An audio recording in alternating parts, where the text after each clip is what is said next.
Hello again, everybody, and welcome to another night of high school football in Northwest Georgia. I'm Steve Conrad. I'm here with Matt Davis tonight to bring you the Darlington Tigers football game with the Sonoraville Phoenix from the Furnace up in Sonoraville. And for tonight's game, if you want to listen to the broadcast, you can listen to the broadcast on WLAQ at www.WLAQ1410.com. You can download the TuneIn app to a mobile device. You can listen to the broadcast there. You also can listen to the broadcast on the FM radio 96.9 FM from Rome. And for those people who want to live stream tonight's broadcast on their mobile device or laptop, they can go to YouTube. Go to YouTube, search R. Swiger numeric 1. That's RSWIGER numeric 1, and you will have the video as well as the audio of tonight's broadcast. Well, Matt, we're up here in Sonoraville, and we had a great victory last week, 49-0 over Coosa, but a bit of sadness for Darlington. A very, very difficult week for the Darlington team. Carson Swiger, the senior, well, actually do-it-all guy, wide receiver, ran the ball, long snapper for punts, playing defense, and he was injured in a boating accident last Saturday, very seriously injured. And Darlington fans, the team, their hearts are out this week. A lot of prayers going up to Carson. He's got a long recovery ahead of him. He does, and I just before we came up here, I saw a tweet that Coach Atha had put out, and we were talking about this on the way up here, but there was the message from Dabo Sweeney and Trevor Lawrence and things like that, really touching, heartwarming type things, and it's just a really difficult situation. I can only imagine what he's going through, what his family's going through, and what his teammates are going through, and just everybody involved. So certainly send out our thoughts and prayers to that young man and his family, and I believe that they'll be watching the game tonight. So. Well, I think they will, and we want to wish the best to Carson. I coached him in youth football, also his brother Carl, and not only are they fine young men, just a wonderful family, and they have really been feeding off the support of so many people this week. We'll be talking a little bit about that as the game goes on, particularly people we want to ask people to pray for. But one of the things that his daddy said was thank the Darlington football family and friends, the teachers, and especially all of the elementary kids who made cards and videos for him. And that's one of the things that we do want to highlight about Darlington School. It's not just a educational institution, but people who go to Darlington, it is a place where it's family, the teammates, but you have elementary kids. They've never met Carson, but he's a Darlington Tiger, and they're sending good wishes to him, and we'll be talking about that more as the game goes on. But a fine young man, and we're praying for him and his swift recovery. Got a lot of surgeries ahead of him. And it's something like that also puts football into perspective. It's important if you're a competitor.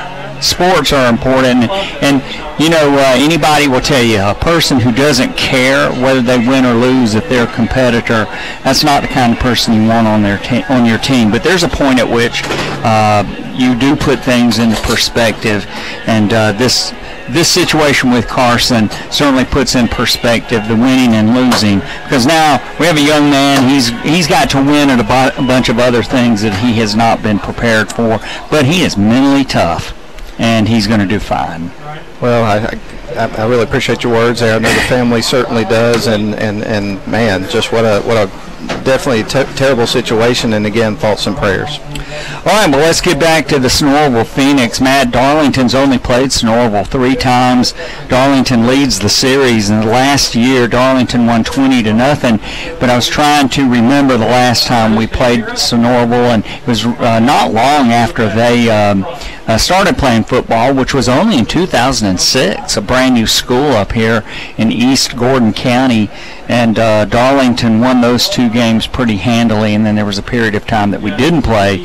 But Darlington comes in 2-0, averaging 33 points a game. Doesn't mean a whole lot in the second or the third game of the season. If we get down to playing in the playoffs and we're still averaging 33 points a game, Matt, you and I'll be talking about that a pretty good bit. But Sonoraville, they're 1-0. They beat Model last week in a battle over there in Shannon, 18-7. So both teams now still trying to get their footing in the 2019 season. No question about it. And of course, one of the things that happened right before the season began is Sonoraville played a scrimmage with Gordon Central. Got everybody's attention with that because they scored 70 points in that scrimmage game, and so certainly something people have been talking about. But then when you look at the score, like you mentioned, from the Model game last week, and considering where Model has been with their program the last couple of years and realizing that they've kind of struggled and trying to get things on track, it certainly catches your attention also that Sonoraville struggled to get the win at Woodard Tuggle last week.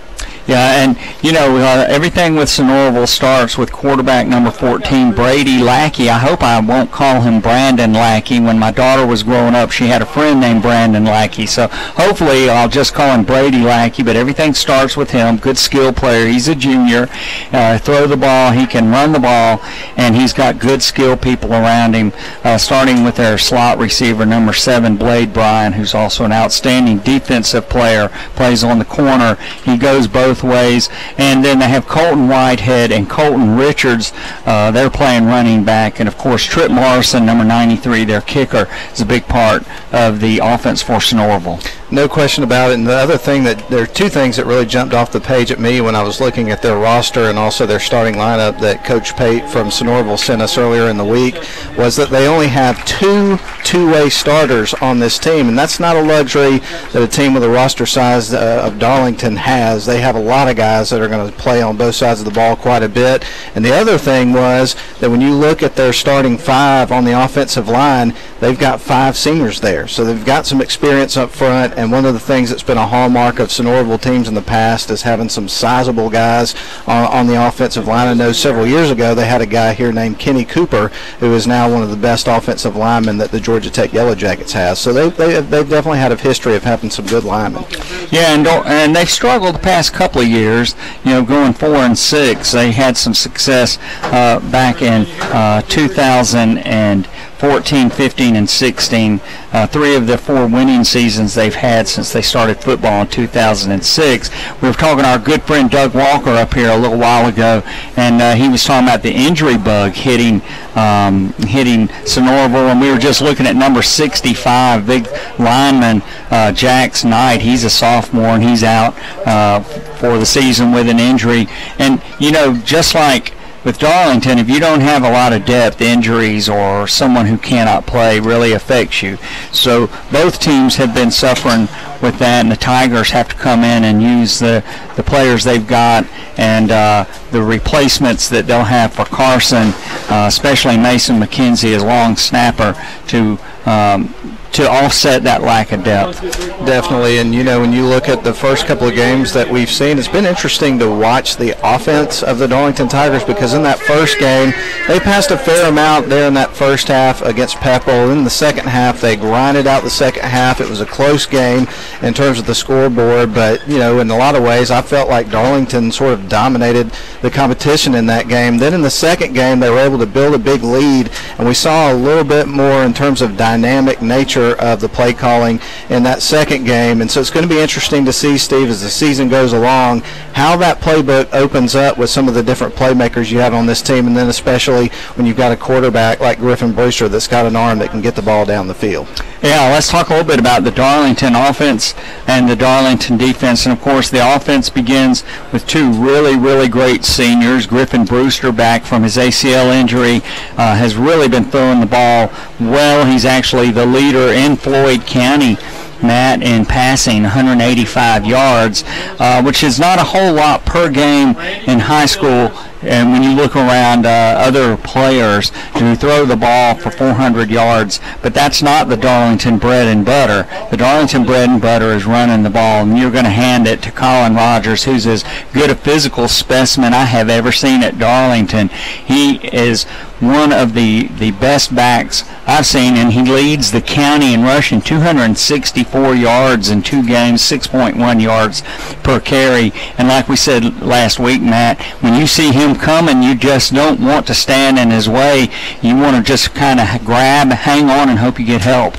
No question about it, and like you alluded to, definitely you're going to call the Darlington offense a spread-type offense, but it's built around the run, and a lot of really good offenses that you see, even that do involve a really good quarterback and a significant passing game, will be built around the run. Just look at Clemson last week against Georgia Tech. Of course, Trevor Lawrence threw a couple interceptions in that game, but the storyline about that game was certainly their running game. And, of course, Travis, I can't pronounce the young man's last name, but he just took over the game running the football, and so sometimes you see that take place. Yeah, Travis Etienne, I think is who you're looking at, and I think he's got a 12-yard per carry average right now. You know, he's one of the best backs in the college game. Captains are going out on the field, and we're going to try to make sure tonight we get the right names and numbers to you. Our spotter and our executive producer is unable to make it to the game tonight, my wife Gina, so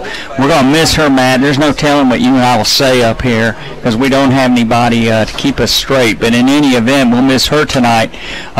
So as we look at the captains here, we're trying to get those numbers and watch what the referee is doing. I can give you Sonoraville's. It's going to be Blade Bryant, then you will also have Tyler Capps, then you will have Davin Buckner, and then rounding out the captains for Sonoraville will be number 26, Colton Richards.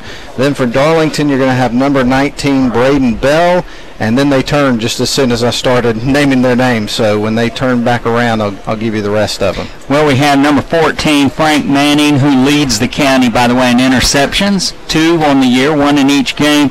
We also have Cade Brock, and we have number 34, Hampton Watkins, as captains for the Darlington team. We got about a minute and a half before kickoff. We're going to send it back to WLAQ for a quick 30-second break, and then we're going to come back for high school football. Now, everybody who's out there, buckle your chin straps and get ready for the kickoff. Darlington and Sonoraville. We'll be right back.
We're back at the Furnace, the name of the stadium in Sonoraville, Matt, and we also want to thank our pregame show host, Steak and Shake on Turner McCall Boulevard in Rome, Georgia. Go down to Steak and Shake, get steak, burgers, french fries, and Matt, great milkshakes. That's right, man. We're always talking about the sweets here on the game, and then on the way home, I botch my diet because I have to go and go by and get something at the good places where they got the goodies, like Steak and Shake. Absolutely, Matt. People might think you and I are diabetics. Eat so much sugar, but boy, we do love it. And but Steak and Shake, thank you for sponsoring our pregame show while we're on the road up here in Sonoraville. To get the picture for you, Darlington is in their white travel jerseys, purple numerals, white pants, white helmet with a purple tiger paw mat. The Tigers are wearing orange socks tonight in honor of Carson Swagger. Carson is a big Clemson fan. You'll actually see other people on the Darlington sidelines with orange shirts or orange tiger paws actually on the purple shirts in honor of their teammate Carson. And Carson, we know you're listening, that you are following tonight's broadcast. We just want you to know how much everybody loves you. We miss you. We're praying for you. Sonoraville, they're going right to left on your radio dial. Their colors are red and black. Black pants, black jerseys with white numerals outlined by red, and they have a phoenix on their white helmet. The phoenix rising up from the ashes, Matt, and mythical animal figure. All right, Brinson Sumner is going to be kicking off for the Darlington Tigers, who are going left to right. Nice warm night out here in Sonoraville over in Calhoun, or east of Calhoun in Gordon County. Here we go. Toe meets leather. High end over end kick. It's not very long, man. It bounces, and it's picked up at the 3-yard line, and Darlington should have this man back in deep Sonoraville territory. Matt, somebody lost track of that ball because it bounced in front of a return man and bounced past him, and the Phoenix will scrimmage from their own 15. Yeah, and he's actually fortunate that he got it as far out as the 15. And one of the things that we talk about with Darlington, and we saw it last week, Steve, is that if you make mistakes against this team, then a lot of times they're going to make you pay, and Sonoraville makes a mistake right out of the gate. That is not what Coach Pate wanted to see. All right, we got some Sonoraville folks up here helping us as we go along tonight, and we sure are thankful so that we don't make too many mistakes here. All right, number 14, Brady Lackey. He is in a shotgun formation spread. Man, we see a lot of offenses now running a spread. 2 wide outs to this side, 2 to the far side, and 1 single setback. Darlington with 3 down linemen, hand off to the running back. That's number 7, Blade Bryan. He plays both ways, but he is going to be wrapped up, Matt, for a loss of about a yard. Yeah, not a good play there on first down. I mean, you had the mistake in terms of the botched kick return, and then you come out here on the first down play and lose yardage. You're behind the chains already. Things are not going in favor of Sonoraville here in the beginning of the game. Second and about 16 for the Phoenix. They're not hurrying up. They're looking over to the sideline, man. It's not a hurry-up offense, but it is a no-huddle offense. 2 wide outs to either side. Darlington brings 3 down linemen. Linebackers creeping up. Lackey throws incomplete to the far sideline, Matt. That was intended for Josh Kushmal. And we were thankful for the Sonoraville people giving us the name Kushmal. Make sure we pronounce it correctly, so it'll be 3rd and long. Yeah, and it looked like that Tristan Wright was breaking towards the ball. That was almost in a dangerous territory for an interception, but he got it out of bounds, and it was an incomplete pass. Tristan Wright, Matt, he is leading the county in receiving yards. He's really starting to have a great senior season. Lackey in a shotgun formation. Darlington, their 3 down linemen. Oh, great play by Dawson Williams, man. He shot up from his linebacker spot, and he tackles Bryant for a loss down to the 11, so it'll be 4th and a mile for the Phoenix. Yeah, Dawson Williams did a great job there on defense, following through. He grabbed him with his arms, pulled him in, and got him down, and did a good job of not letting that runner get away. All right, and we mentioned the kicker, Trip Morrison. He's back to punt for the Phoenix. He's standing in his end zone, and we have Patrick Shelley, who is on this side. on the near sideline, on the near hash, and we have Tristan Wright on the far hash, about 45-yard line of the Phoenix, and Darlington's looking to get good field position. High snap out of the end zone, safety, and that will be a two-pointer for the Darlington Tigers. So, Matt, one of the things we've talked about thus far over the course of the season is Darlington's special teams play, but not only Darlington's special teams play, but some of the mistakes by Pepple and Kusa really helped the Tigers. Definitely so, and on that particular drive there from Sonoraville, you saw two really significant mistakes. On the opening kickoff, the kick return was botched and gave them poor field position, couldn't get offense going, and then as they were trying to punt the ball away out of their own end zone, the snap was over his head, and it's a safety, and so not only does Darlington get the points, obviously they get the kickoff as well, and their offense has been looking good the last couple of weeks. All right, so a two-run homer, if you will, for the Darlington Tigers. 2-0, Tigers lead with 9:46 to play here in the first quarter, and the Phoenix will kick off from their own 20-yard line to the Tigers, and there's a little confusion on their part, but they're coming out on the field. And Matt, one of the things that I'm just noticing, again, you look at it, is they just don't have anybody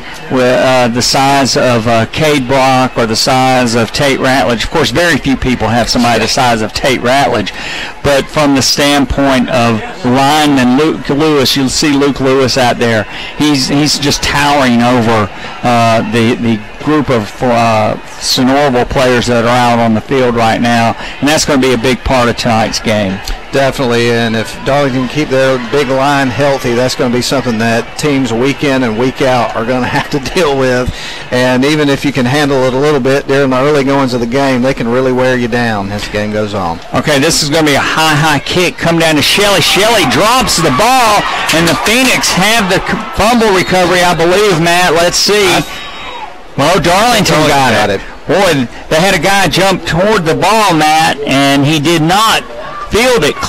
He didn't get it cleanly. Shelley really struggled with that. Yeah, Sonoraville did have a guy that jumped towards it. It looked like he was going to come up with it, and it kind of squirted out at the end, and Gil Maurer had the peace of mind to jump on it, and Darlington recovers. That was almost a disaster.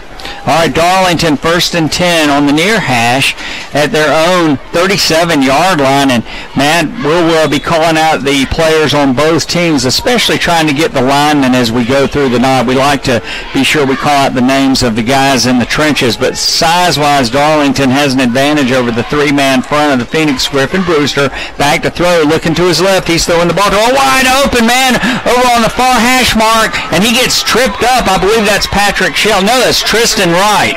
So Tristan Wright, Matt, he just ran down the far side. He's just lifting his legs up like he's trying to get something out of it, some problem with his leg, but a great game for Darlington. And like you said, Steve, he was absolutely wide open. The defender was, a good 2-3 yards away from him. There was no way, if that throw was on the money, that he wasn't going to grab it and get it down the field. Nice throw, nice catch. And it was a good play by the safety to come over, because there was the cornerback, I don't know where he was, but he was not with Tristan Wright. Darlington 1st and 10 in Phoenix territory at about their 32-yard line.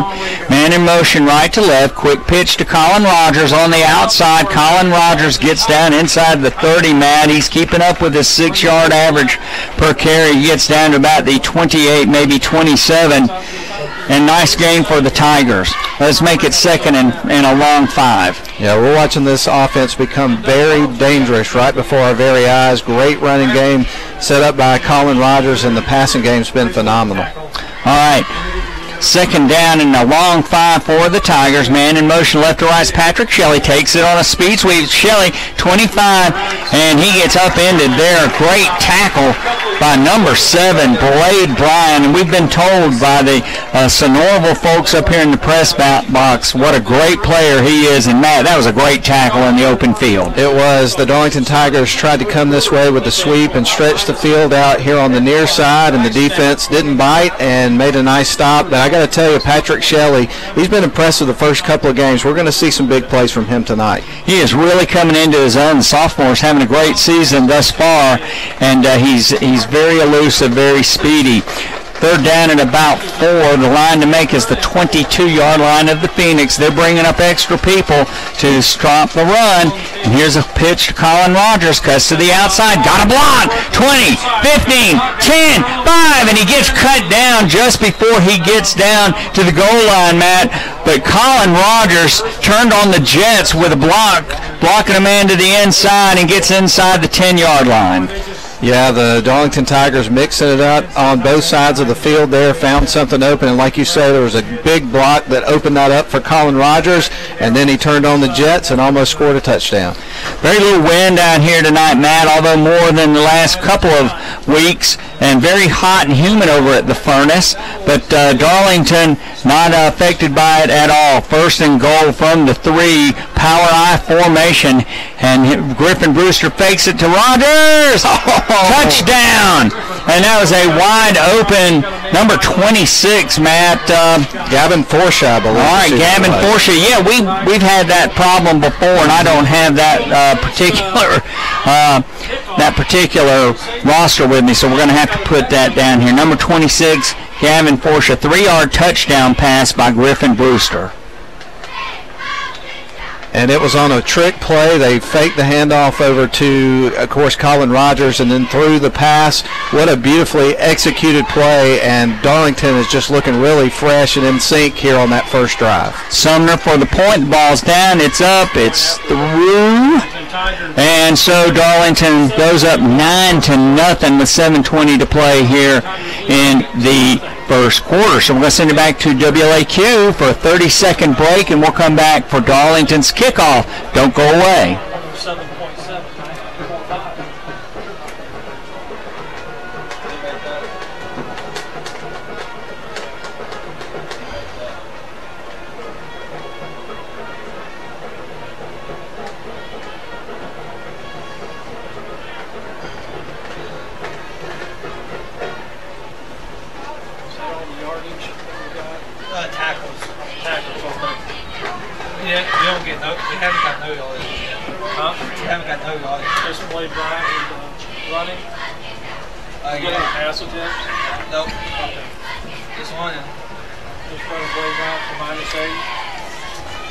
All right, back here at the Furnace, Brinson Sumner about ready to kick off the ball to the Phoenix. Number 43 is deep for Sonoraville. Let's see, that is Tyler Capps, a senior. Got a man on the far side. This is going to be a longer kick. It's going to go back into the end zone for a touchback. And, Matt, that was a great kick by Brinson Sumner. It really was. Of course, on the first effort there from Sonoraville, we saw the botched kickoff return. Now you get a touchback. So in terms of special teams, Darlington is definitely winning that battle. All right, if you're just joining us, Darlington up 9-0. A bad snap on a punt effort by the Phoenix. It went over the punter's head. Darlington got a safety and then just drove down, Matt, on a 62-yard drive for a touchdown. Indeed, and it was capped off on the touchdown pass to number 26, Gavin Forshaw. A great pass from Griffin Brewster. All right, Lackey back in a shotgun formation, pistol formation, hands off to the pistol back, and he is going to be grabbed, Matt, right there at about the 21-yard line and thrown backwards, and that will be a gain of about a half a yard for the Phoenix. Yeah, it looks like Sonoraville's really having a hard time establishing the run against this big front line here from the Darlington Tigers. Of course, you got Luke Lewis, Cade Brock, and Tate Ratledge up there. That's a tough trio to run through, isn't it? Absolutely, and Tigers bring Dawson Williams up onto the line of scrimmage now. Lackey looking over to the sideline to get the play. 15 seconds on the play clock. And here's the snap. He's looking over here to his left. He gets flushed out, and he's rolling to his right. He's going to take the ball and run, Matt, and he's going to get a gain of about 5 yards. And that was a great play by Lackey not to get himself pancaked by Tate Ratledge, who was coming in from his right side. Yep, and a nice stop there eventually by Hampton Watkins, and that's going to set up a third and about 5. And so we'll see what they dial up here, Steve. Yeah, Darlington has 2 first downs, none for Sonoraville. This is a good place to be, though. 3rd and 5. You got a lot of options in your playbook. Lackey in a shotgun formation, 2 wide outs to either side with a man to his left, and he's going to run a fake to the halfback, and he is going to have first. Oh my goodness, that ball's taken away from him, Matt. Gil Maurer. He takes the ball away from Lackey, and now Darlington has the ball at the 30-yard line, so that's going to be, well, we'll call it a fumble. We don't have any other options, do we? I don't think so we're going to have to call that a fumble on the part of the Phoenix. And Gil Maurer, he just snatched it out of Lackey's hands. Lackey had the first down. Yeah, we've seen 2 really good heads-up plays from Gil Maurer already.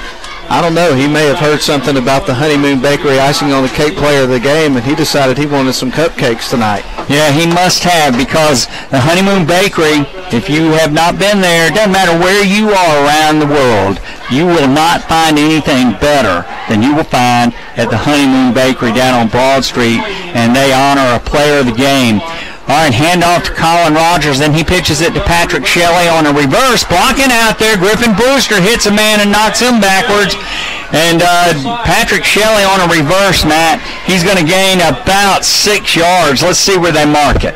Yeah, the first play that they went to Patrick Shelley, the defense did a good job busting up. This time they come with the reverse, as you mentioned, and he got out to the edge on the left side, got some room, and made a really nice play, setting up a nice second down situation. You know, the Phoenix made a good response on that reverse, Matt, and so it could have been a bigger game, but 2nd down and 5 for Darlington. 2 wide outs come to the near side. We've got Tristan Wright down here close to us, and Hampton Watkins in the slot. Colin Rogers is a single setback, and off to Rogers straight up the middle. Colin Rogers still on his feet, Matt, driving inside the 20, the 15, down to about the 14, make it 13-yard line, and the train keeps coming. Absolutely, and you had to know they were going to go to Colin Rogers there, but Griffin Brewster showed a little bit of fake, and we saw a play like that earlier that was very effective, and so maybe the defense loosened up a little bit when they saw that, and Colin Rogers just took big-time advantage of it. All right, Colin Rogers with a nice run down inside the 15-yard line. Darlington threatening again. Rogers is a single setback, 2 wide outs to this side, handoff to Rogers, and a man slips in and makes a great tackle, Matt, grabbing him and riding him down, holding on to his legs, and that's going to be a gain of about 2. So Darlington is going to have that was a first down play, so it's a gain of about 2. Darlington 2nd and 8. And I think that was Austin Arnold, a senior for the Sonoraville Phoenix. He actually had an interception in the game against Model last week, and that was one of the highlights of that game for the Sonoraville Phoenix. All right, this is going to be 2nd down, and they marked it at the same place, so 2nd down and 10. Rogers fakes the ball, and he's wide open, man. Touchdown, Darlington. Griffin Brewster faked it to Colin Rogers, and Matt, he was out there all on his own. Everybody else coming to the near side, and that's going to be a 13-yard touchdown pass. Yeah, Colin Rogers comes out of the backfield, makes the grab over there in the end zone. What a play that was, and you've got 2 touchdowns from Darlington now, both on pass plays. That was beautiful. Brewster 3 for 3, Matt, on passing tonight. 2 of those for touchdowns, and the Tigers extend their lead to 15-0. Brinson Sumner in for the extra point. Perfect thus far this year on field goals and PATs. The ball is down. It's up. He pushed it a little bit, but it went through, and the Tigers now extend their lead to 16-0. Matt, right now, this is one of those things, if you're the Sonoraville head coach, Denver Pate, you're saying, okay, now we've got to get everybody settled down. There's 5:07 left in the first quarter. We're already trailing by 15, and we've got to get everybody settled down. Yeah, this is only their 2nd game of the year, but, man, things have really gone wrong in this game. We talked about at the very beginning of the game, they botched the kick return, and then that drive resulted in a safety. Then the next drive resulted in a fumble, and Darlington has scored both times that they've had the football. So everything going right for the Darlington Tigers, everything going wrong for the Sonoraville Phoenix. And, I know that Carson would love to be here, but he's listening. We want to just say hello to him again. And also, Matt, so many people who are in his family that are are making sure they're trying to take care of him. We've got his mom and dad, of course, Rick and Paige, and his brother, Carl, his sister, Kaylee, and then his grandparents who listen to every game from Fort Mill, South Carolina, Fred and Kay Swiger. That's Rick's parents. Tomey's leather, great kick down inside the 5. Man's going to take it up the far sideline before he gets knocked down at about the 26-yard line. Let's see where they mark it, Matt. But Fred and Kay listen all the time. Judy and David Dolan, Paige's parents up in Kingsport, Tennessee, and some other relatives we'll mention because they listen all the time, and we're thankful for that. And Brinson Sumner's grandmother, Miss Evelyn, down in Dublin, I know she's happy to see him and his kicking. You know, we had Sam Berry kick and never missed an extra point, and Brinson's got a goal of not missing his either, so he's perfect thus far. Definitely so. And while we got a second, I do want to say happy birthday tomorrow to Dave Corbin, who's doing the video tonight. That's right. And, okay, here's Lackey. He's back to throw, complete. And that is complete to number 5. Did he drop it, Matt? I am not 100% sure. I think he caught it, actually. Yeah, he caught it. Looked like he was dropping it. But that is number 5. And that is Brant Bryant, a freshman. Looked like he had dropped it, but he gathers that ball in, Matt. And it's going to be second down and about 6 from the 33 of the Phoenix.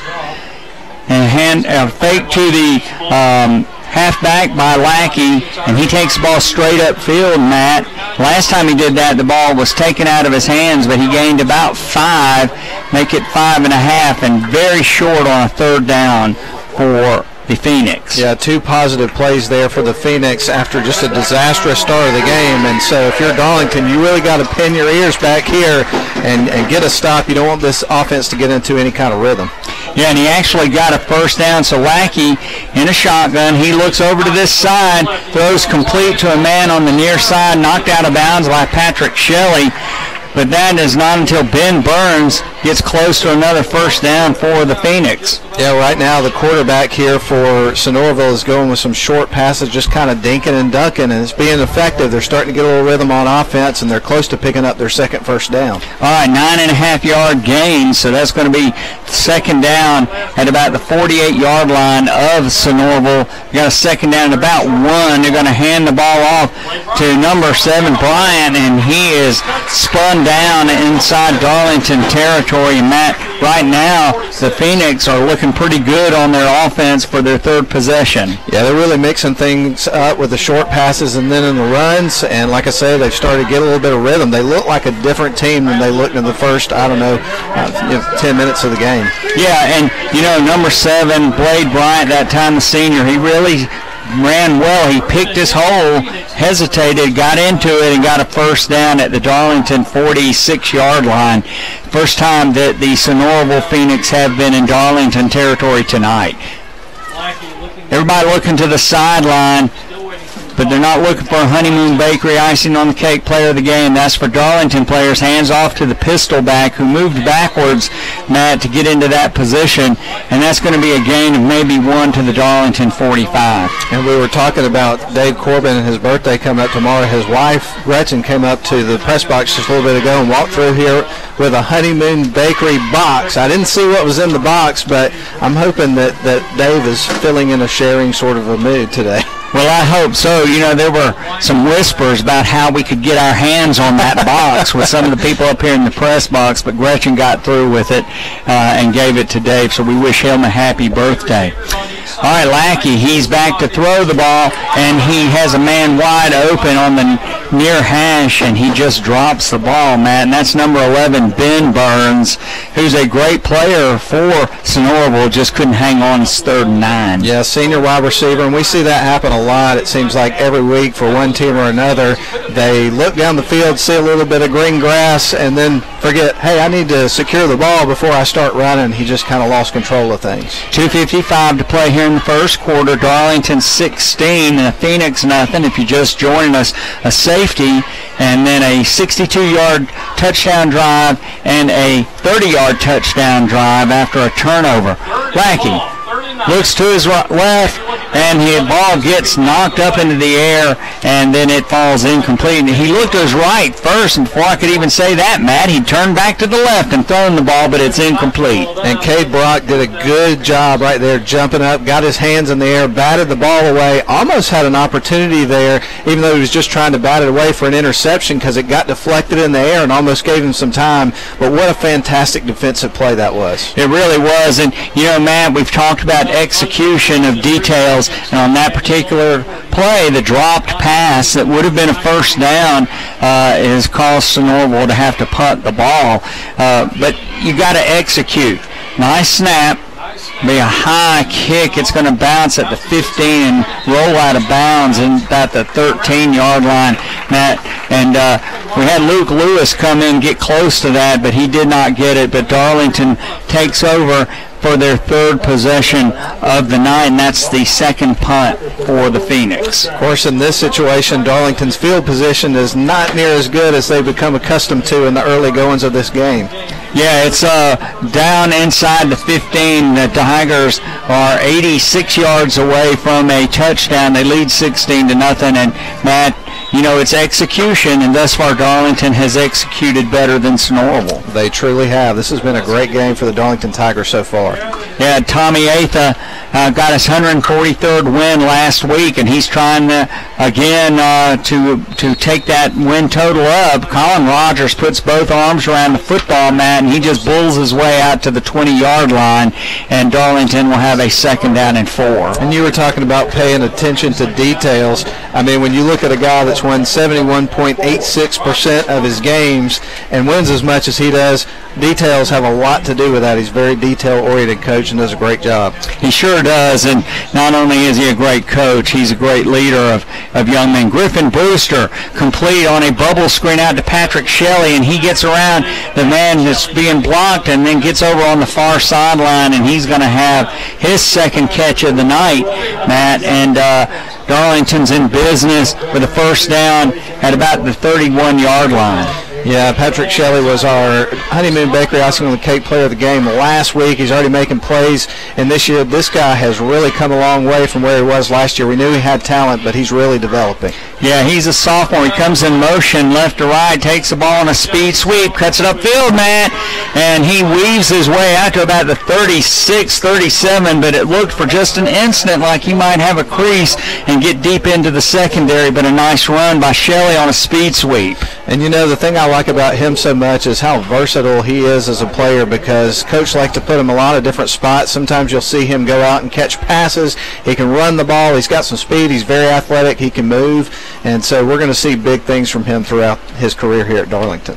And our listeners who aren't quite familiar with a speed sweep, it's a man in motion who takes a ball and tries to cut it up right outside of the offensive tackle and to the inside. Griffin Brewster back to throw. He fakes it to Rogers. He's rolling to his left. He's throwing it down there wide open. Tristan Wright, this is a touchdown.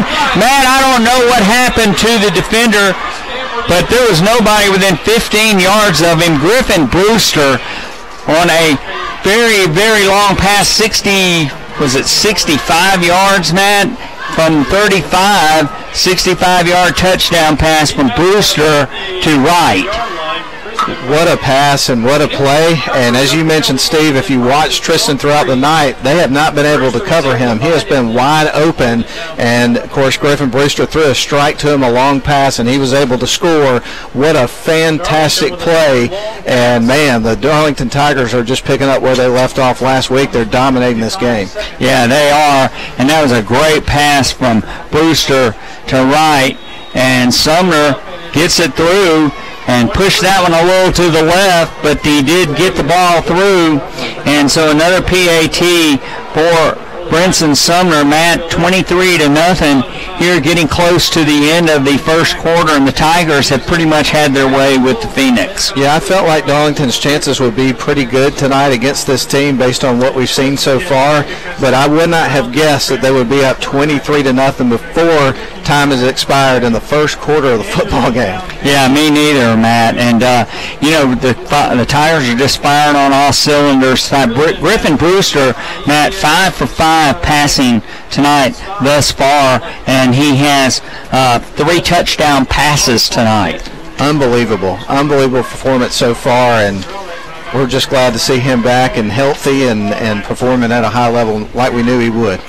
All right, he's teeing the ball up, and we've said hello to his grandmother down in Dublin, Evelyn Sanders, but Kathy and Bobby Selman, his other grandparents in Rockmart. They watch the game live stream every week, and we're glad to have them with us and know they're very proud of Renson. Toe meets leather. This is going to be a high end-over-end kick, and it is going to come down inside the 5 on the far sideline. Man takes the ball straight up field, Matt.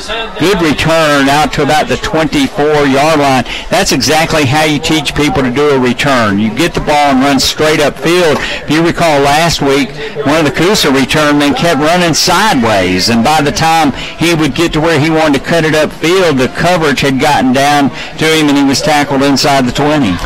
Well, we saw Sonoraville, Steve, there in that last drive start to get a little bit of rhythm. Let's see what they do here. Their first drive ended in a safety, second in a fumble, and their last in a punt, so things have not gone well. But in that last drive, they did pick up a couple of first downs and showed the ability to move the ball a little bit with mixing in the run and the pass. So let's see what they do. Yeah, and again, it's execution. Lackey had a nice pass to a receiver who dropped the ball right in a soft area of the defense. He would have had a first down, and they ended up having to punt. The Tigers had an 86-yard drive for that last touchdown. 47 seconds left to play here in the first quarter, and Sonoraville's called a timeout. So with the score, Darlington 23, Sonoraville nothing. We'll send it back to WLAQ for a 30-second break. Oh, sorry, man. Sorry. Got a little out of sync there.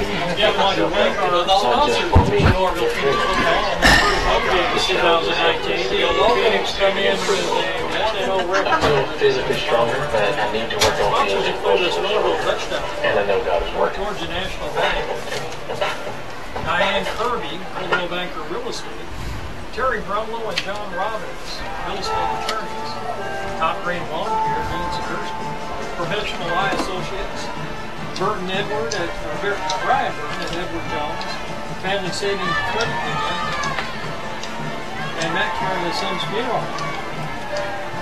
All right, Darlington 23, Sonoraville 0 with 47 seconds left to play in the first quarter. Matt, Darlington averaging 33 points a game on offense and has a good chance of increasing that average tonight. Lackey in a shotgun formation, and they're the receivers and Lackey and his running back, they're looking over here. That running back, I believe, is Blade Bryant, and he hands it off to Bryant. Bryant eludes, I think that's Cade Brock, who shot up into the backfield, and then he gets a couple of yards out to the 26. But tough sledding right now if you're a Sonoraville offensive player. Definitely, Steve. And the other thing worth pointing out, in addition to the fact that Darlington's scoring gobs of points so far this year, they have not given up any points since the very first drive of the first game.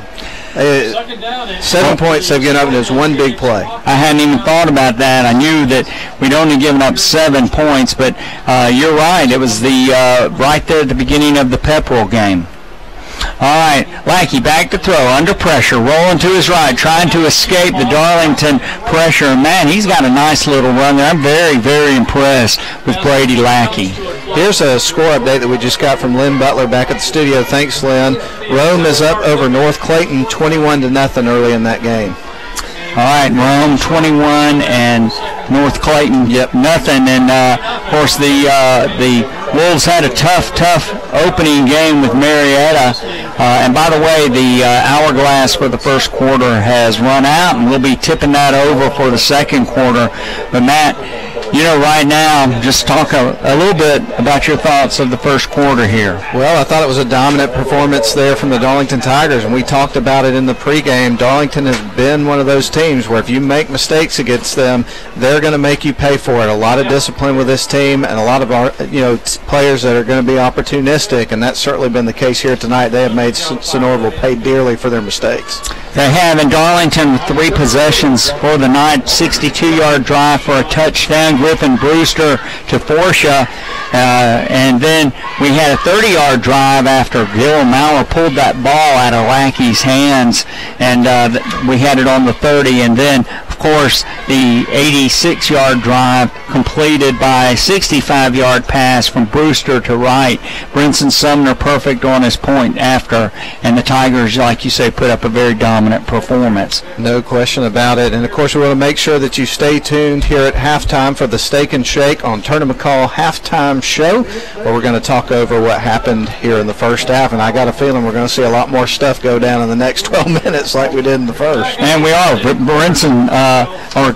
Griffin Brewster, he's 5 for 5 passing tonight, Matt. 3 touchdown passes, and he's gunning for the Honeymoon Bakery icing on the cake player of the game. Lackey in shotgun formation, and it's 3rd and about 1. And he's not going to make that line, Matt. It looked like a white wave of purple numbers on white jerseys just got to him, and it's going to be a loss. It'll be 4th down and about 3 for Sonoraville. We'll keep you updated on scores tonight. After the game, you can listen to the Rome Orthopedic Center High School Football Scoreboard Show, and write this number down, 706-232-7767. Call the Big Kahuna and Lenny B and keep those guys company. Yeah, and I tell you, if you listen to that scoreboard, you're just going to say, I'm going to go drive over there because they're having so much fun. They're having so much fun. I just want to be part of the party. I know. Because they do have a big time at the Rome Orthopedic Center scoreboard. Ball goes through the hands of the punter. He picks it up. It's been knocked out of his hands. A Sonoraville player picks it up, and now Luke Lewis picks up the ball, runs it for a touchdown. That's about an 11-yard fumble return for a touchdown, and Darlington starts the second quarter with a touchdown on a special teams mistake, Matt. Yeah, we've seen 2 fumbles here recovered by the Darlington Tigers. It has been just a series of misfortune and difficult events taking place here for Sonoraville. They've got some pretty good football players on this team, but they've been absolutely shooting themselves in the foot through this whole game. Well, they have, Matt, and we've talked about it so far this season several times. Darlington's special teams really have played well, and Frank Manning pitches to Colin Rogers, who throws a 2-point conversion complete. Now, that was an interesting play on the point after. Frank Manning took a direct snap, pitched it to Colin Rogers, who threw the pass to number 35 for Darlington, and he's not on my roster here, so we're going to have to get that number, Matt.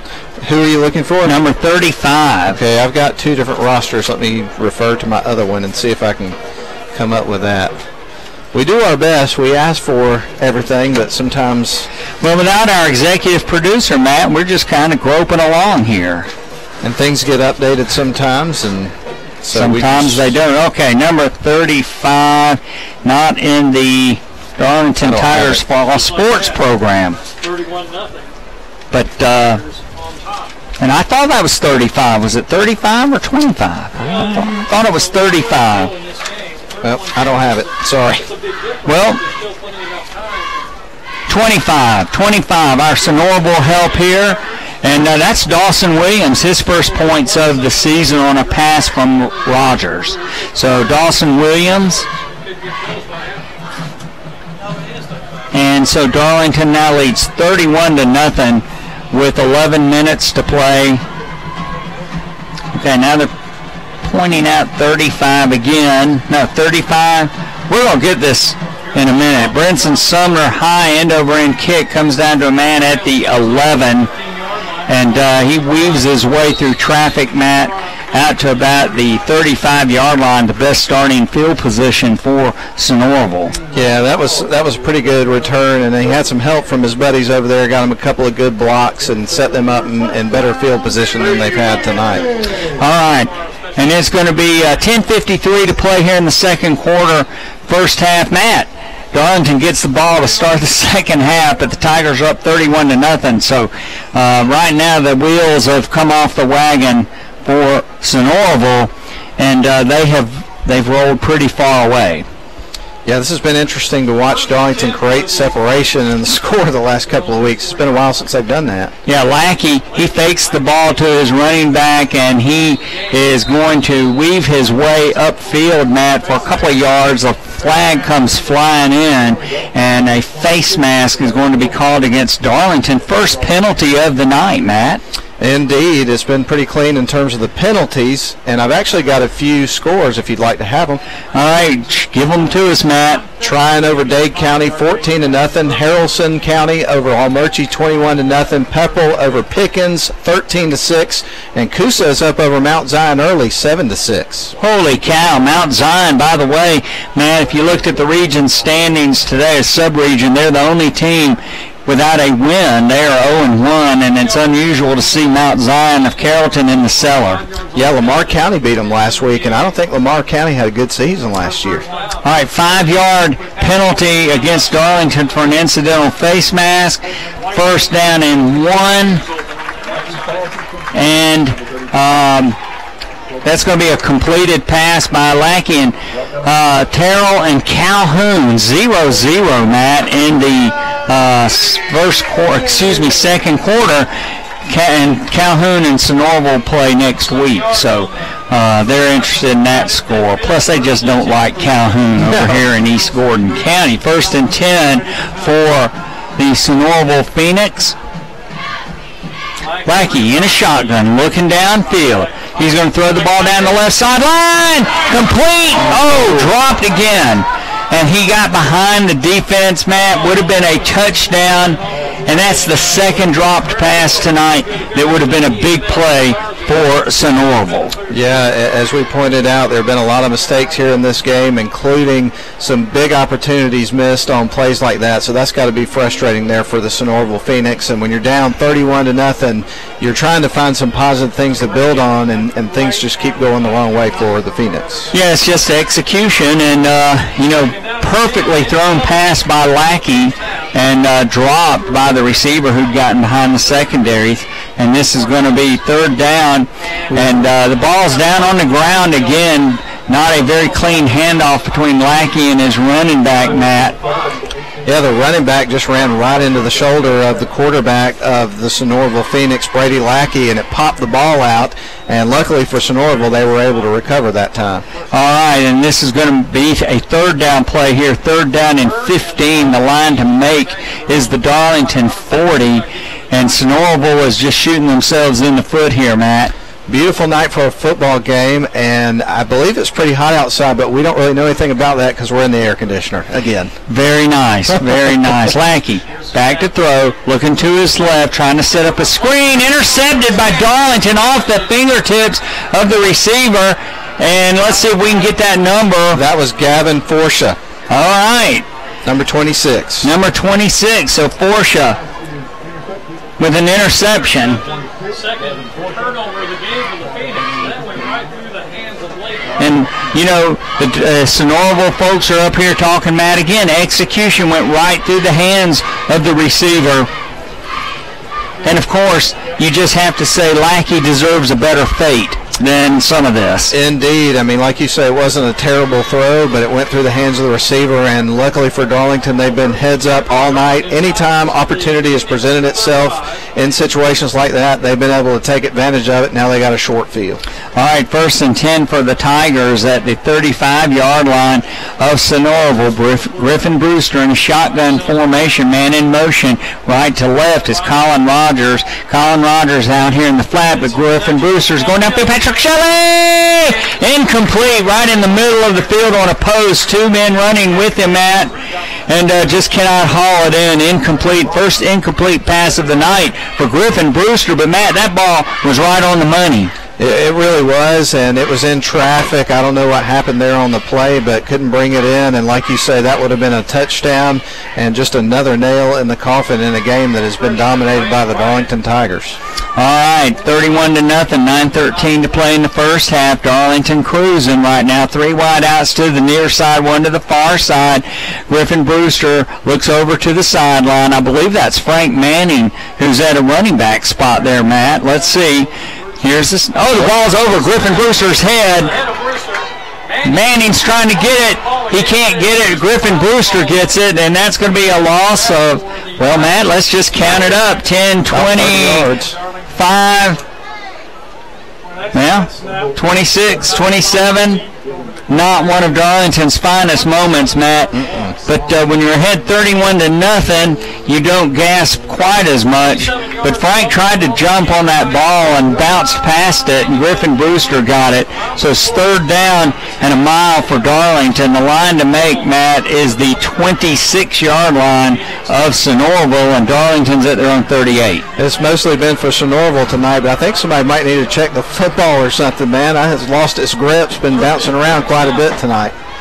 Does anybody have a 47-yard 3rd down play? Because that's what it is for Darlington. Griffin Brewster going to throw it to Patrick Shelley, complete on a bubble screen, and he's going to be dragged down from behind, Matt, on a really good play in there, and that's by number 1, Kyle Harris. Yep, and now we're going to see Big Tate come out for the first time tonight doing his punting duties, and let's see if he can pin them back a good ways here and try to, get a stop here on defense and hopefully head to the locker room with a shutout. Yeah, the University of Georgia is getting a great athlete in Tate Ratledge because he can really punt the football and just really technically sound when he does. He's standing at his own 34th and a mile, and here is a low snap, but Tate gets it, and that ball is going to wobble a bit. It's going to bounce at the 20, inside the 10. Somebody's trying to grab it, Matt. Wow. And that's Bryant Burns. Excuse me. Let's see. That is Blade Bryant. Excuse me, man. He looked like he was going to grab it. Then he wouldn't. Then he did. Then he didn't. Then he did. Then he didn't. And it finally rolled out of bounds inside the 10-yard line of Sonoraville. But what a great roll for Tate Ratledge in his punt. Yeah, he had some nice spin on it, pretty good air, and when it hit the ground, it took a nice Darlington bounce, and like you say, rolled all the way inside the 10, about the 7-yard line is where they're going to have to start, and they've had some trouble trying to get themselves away from their own goal line here in this game already. So where that is, that's a, let's see, 40-12, that's 52, about a 53-yard kick by Tate. Yeah, that'll get it done. Lackey rolling to his left, coming back out of the end zone, throws the ball, and that's going to be a great play on an out pattern. Patrick Shelley defending but complete to number 11. Matt, that's Ben Burns, a great play. Yeah, that's a good thing for his confidence as well because he's had a couple of drop passes here in this game so far, and that was a big first down, gets them away from their goal line.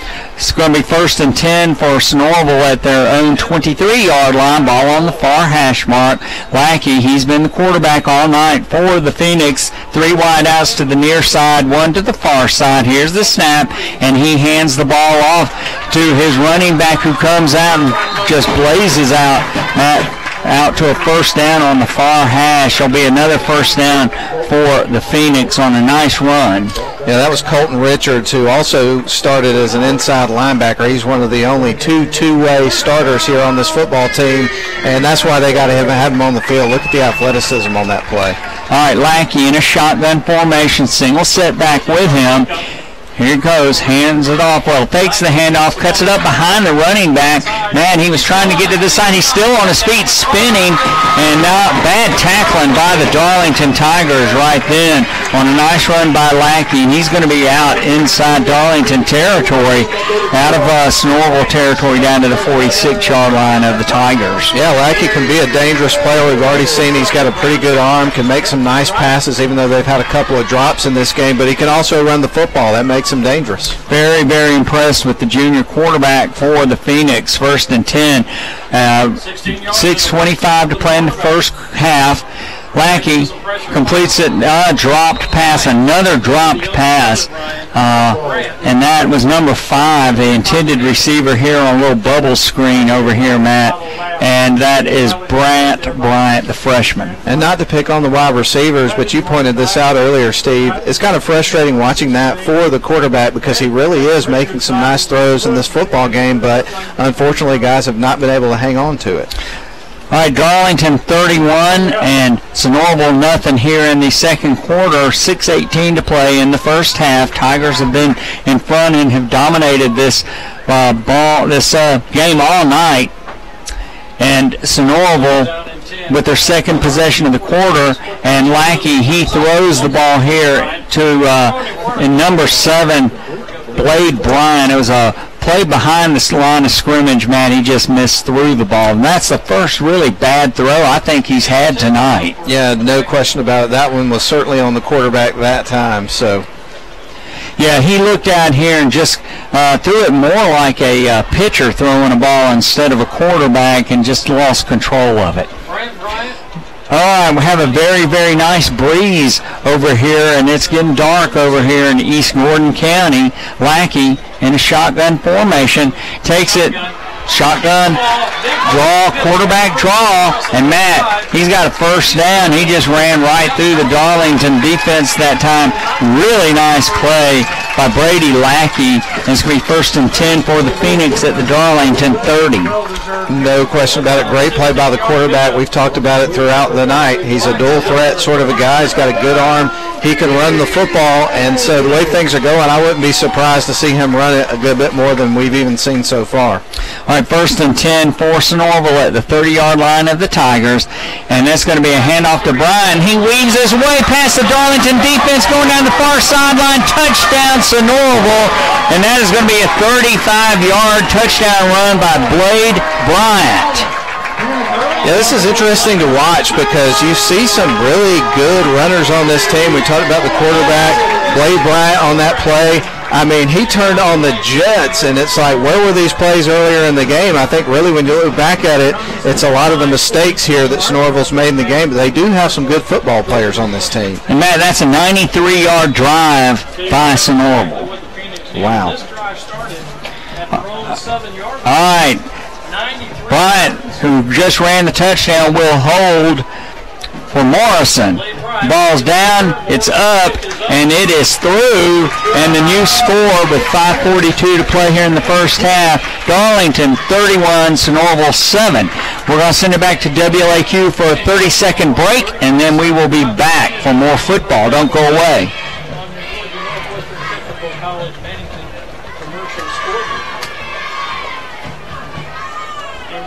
Down there on the field, this is exactly what the Phoenix needed. They not only just drive and get a score, but a deep drive. They started at their own 7, went 93 yards. Special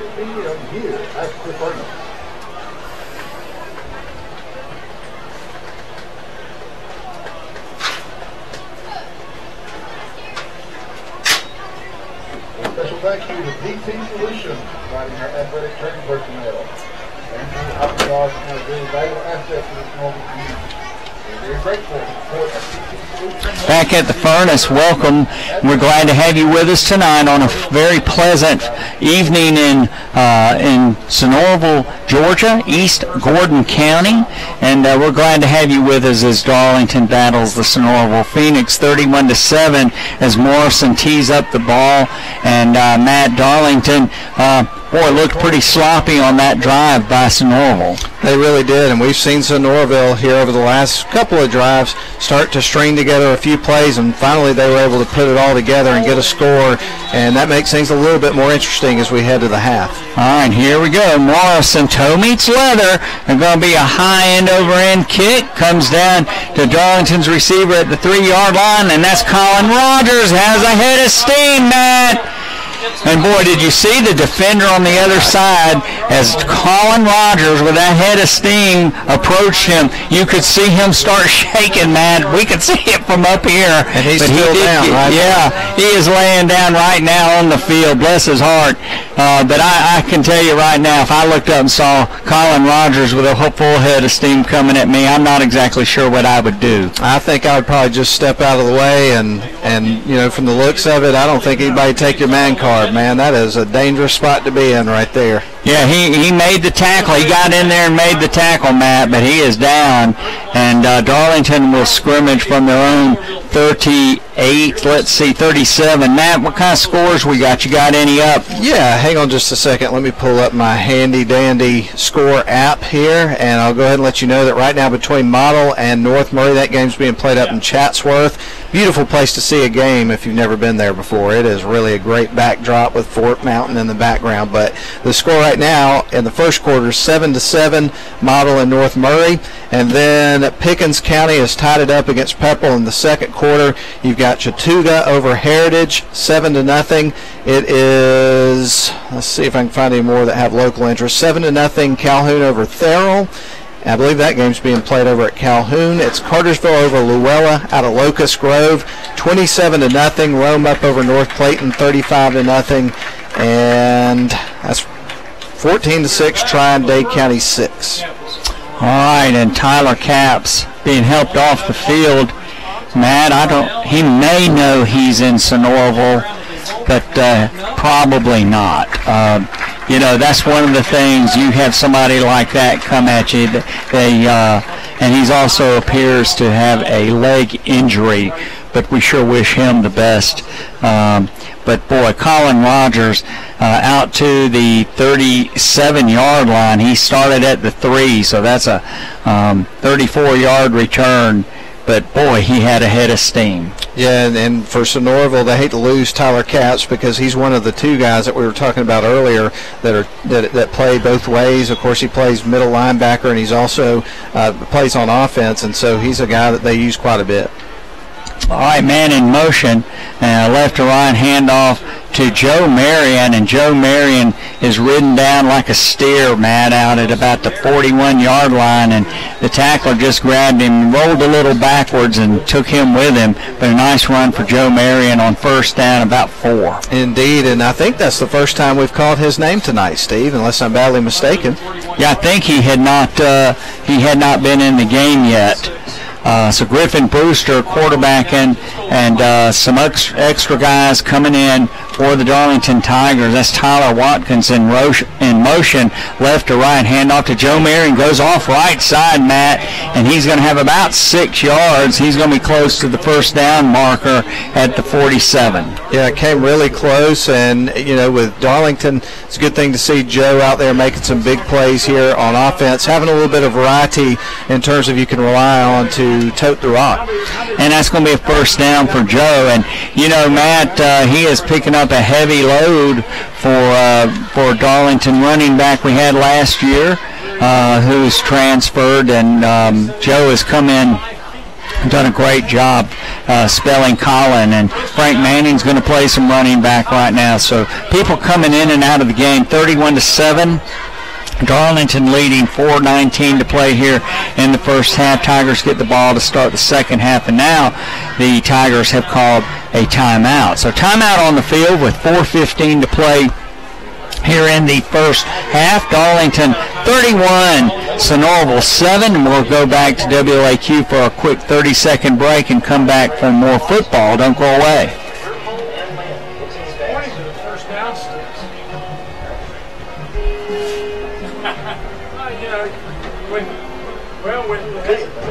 When first recruited realization, that's my guess. To me, it was obvious it should be. But I'm a long way off with a good pair of binoculars. But with second and short, pretty good. Give the kid a chance to give the kids a chance to do something. We're back at the Furnace. Darlington 31, Sonoraville 7. Tigers have a first down and 10 at their own 47.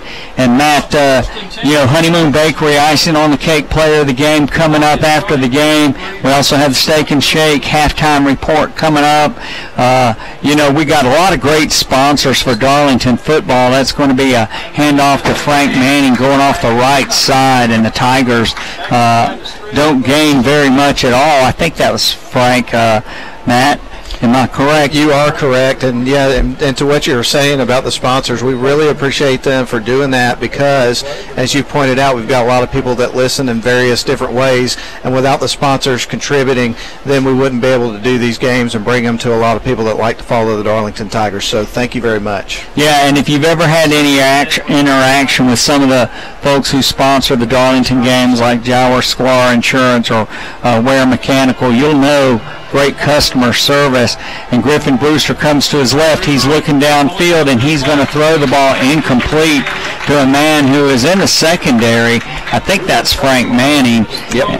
And Darlington will have a 3rd down and 10. Wait a minute. That might have been. Actually, I don't think that was Frank. I think it was Hampton Watkins. All right, Hampton Watkins. We saw the 4. Yeah. But he turned and picked up the 3. Yeah. So incomplete. Griffin didn't really get his shoulders squared to the line of scrimmage, Matt, and so he didn't really get a whole lot on that pass. And now Darlington will have a 3rd and 10 at the 47-yard line of the Tigers. 3 minutes to play here in the second quarter.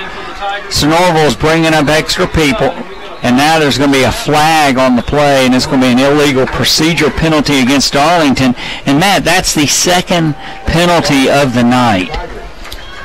Yes, it is, and that's one of those things that will frustrate a coach because obviously that's just a mental error right there, and you got a big lead, 31-7. I don't know if it's maybe having a hard time kind of keeping yourself focused or what the deal is, but we've seen a couple of those penalties here late in this half.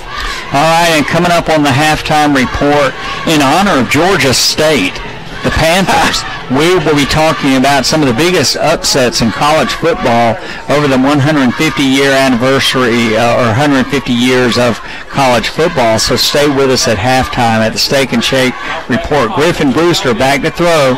Throws complete to a safety valve. Hampton Watkins, who fumbled the ball, and it's picked up by a Sonoraville player. And, Matt, that's number 26 for Sonoraville, Colton Richards.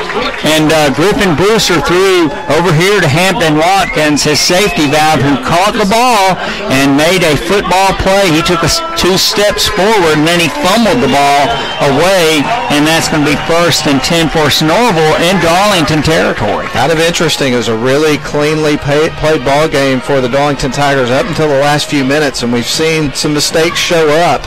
And so that is definitely something that they'll be addressing and talking about at halftime in the locker room for sure. All right, and that's a fumble recovery by Colton Richards. That'll be the 3rd possession of the 3rd quarter for Sonoraville. They scored the last time they had the ball, and this is going to be at the 37-yard line. Lackey back to throw. He's going to throw the ball incomplete to a man coming across the middle. And, Matt, that was a low throw, and I know the receiver would like to have it back, too. He got his hands on it before Kobe Nadeau came up and pasted him. And, you know, Steve, you were referencing the Tennessee upset just a little bit ago. I saw on the internet that Smokey, their mascot, has entered the transfer portal, and if he's up for adoption, I'll take him. That's a beautiful dog. Well, Matt, I might have to take him. You know, we might have to have an argument over who gets the dog in the transfer portal. All right, 2nd and 10 for Sonoraville. Lackey completes the ball on bubble screen. Man is weaving through the Darlington secondary. And right now the Darlington secondary and defensive line and linebackers, Matt, they're really struggling because this is the 2nd drive that Sonoraville's had. Lackey's looking really sharp. He really is. I think that some of the athleticism that you're seeing from Sonoraville has kind of worn down Darlington a little bit. They look a little bit winded here on this defensive stand, so they've really got to dig deep here. 1st and 10 for Sonoraville at their own, the Darlington 22. Lackey back to throw. Oh, my goodness gracious, touchdown. Went through the hands of a Darlington receiver. That's going to be a 35-yard touchdown pass. Whoa. Yeah, that was a big play. He was wide open over in the corner of the end zone, made the grab as he was falling to the ground. So we talked about some of the execution problems from Sonoraville, but they've come up with a couple of nice drives here late in the half. And was that Blade Bryant that caught the ball? I believe it was. All right, Marson in for the point after. The ball's down, it's up, and it's going to be good. And now Darlington leads 31-14 with 2:09 left to play here in the first half, Matt. And, you know, it wasn't very long ago, we were just wondering if it even made that much of a difference for Darlington to get the ball first in the second half, and all of a sudden, St. Orville's getting back into this football game. Hey, they really are. You blink your eyes, and a couple of mistakes here and there, and next thing you know, St. Orville's back in the game, and it feels a lot different right now than it did just about 2 minutes ago. It sure does. A score 31-14, and man, that was a great throw by Lackey. He stepped up into the pocket as he rolled to his left and threw the ball, went through the hands of a Darlington defender, and the receiver, Brian, he caught it on the tip. What a great catch. It was a fantastic play. He stayed with it, and like you mentioned, good execution there, and just sticking with the play, and they made it happen, scored a touchdown, and let's face it, this game is anything but over, and it looked like we were potentially going to have, like we had last week, and maybe have a running clock in the second half, but that's not going to be the case right now. All right, and the Braves up 1-0 over the Nationals. Keuchel pitching for the Braves tonight. He's a big addition for the Braves this year.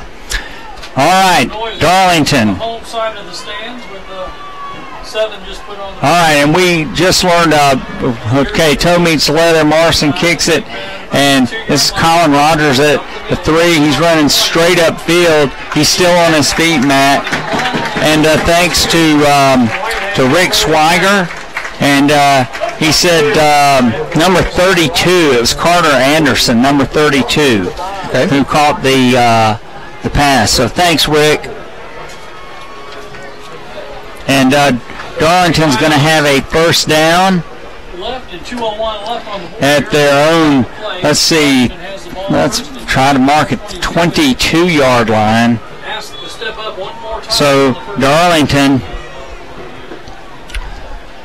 trying to get a little bit of that rhythm back after being up 31-0, Matt. The Tigers now don't trail, but they've given up 14 points here in the second quarter. Colin Rogers is a single setback. Griffin Brewster hands it to Rogers. Rogers bulls his way forward, and Matt, it looks like he's moving a little rugby scrum in front of him, and he's going to be out to about the 30-yard line. Yep, and with some of the difficulties they had there in that last drive, they're keeping it simple here on that first down play. Got a big chunk of yards, trying to get some positive plays here and see if they can get the offense back in a rhythm and get some confidence back.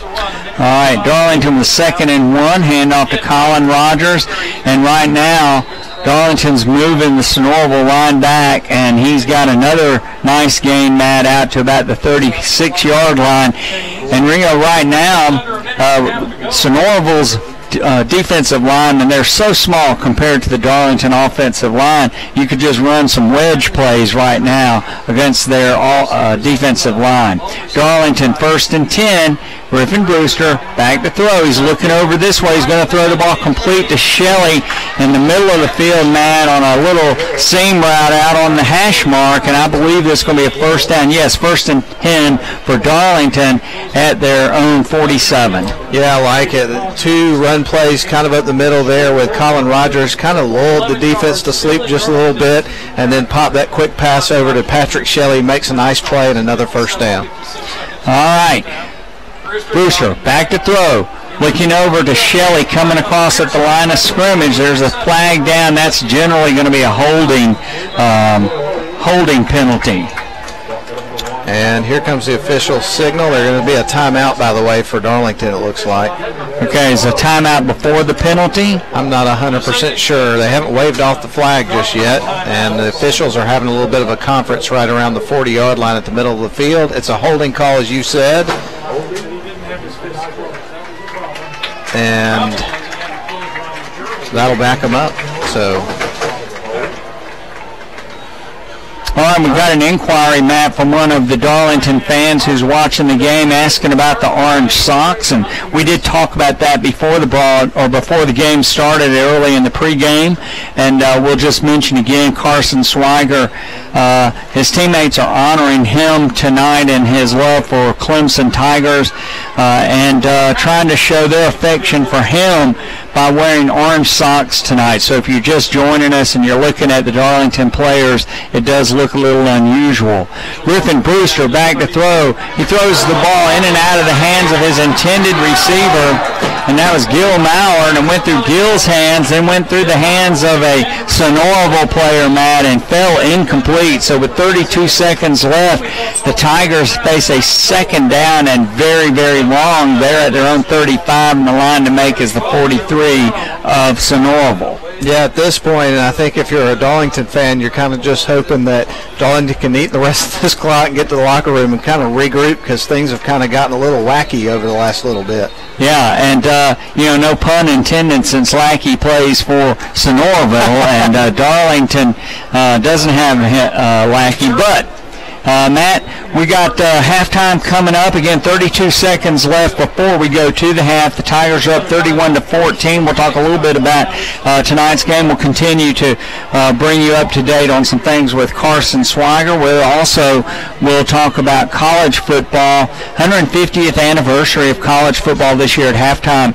We're doing different things this year talking about college football. And as we were talking before the game, we have talked about national championships. We've talked about how the AP and UPI polls and how national championship designations evolved. We were going to talk about the origin of some conferences this week, but with Georgia State's big upset of Tennessee last week, we changed gears to talk a little bit about upsets in college football. Yeah, and I still can't believe that one, because it's one thing when you have a team from a conference like that go, pick up an upset like that, but it's another thing when that team was expected to finish next to last in the Sun Belt and go beat a Power 5 team. That makes it 10 times worse. Yeah, next to last in the Sun Belt, complete on a bubble screen.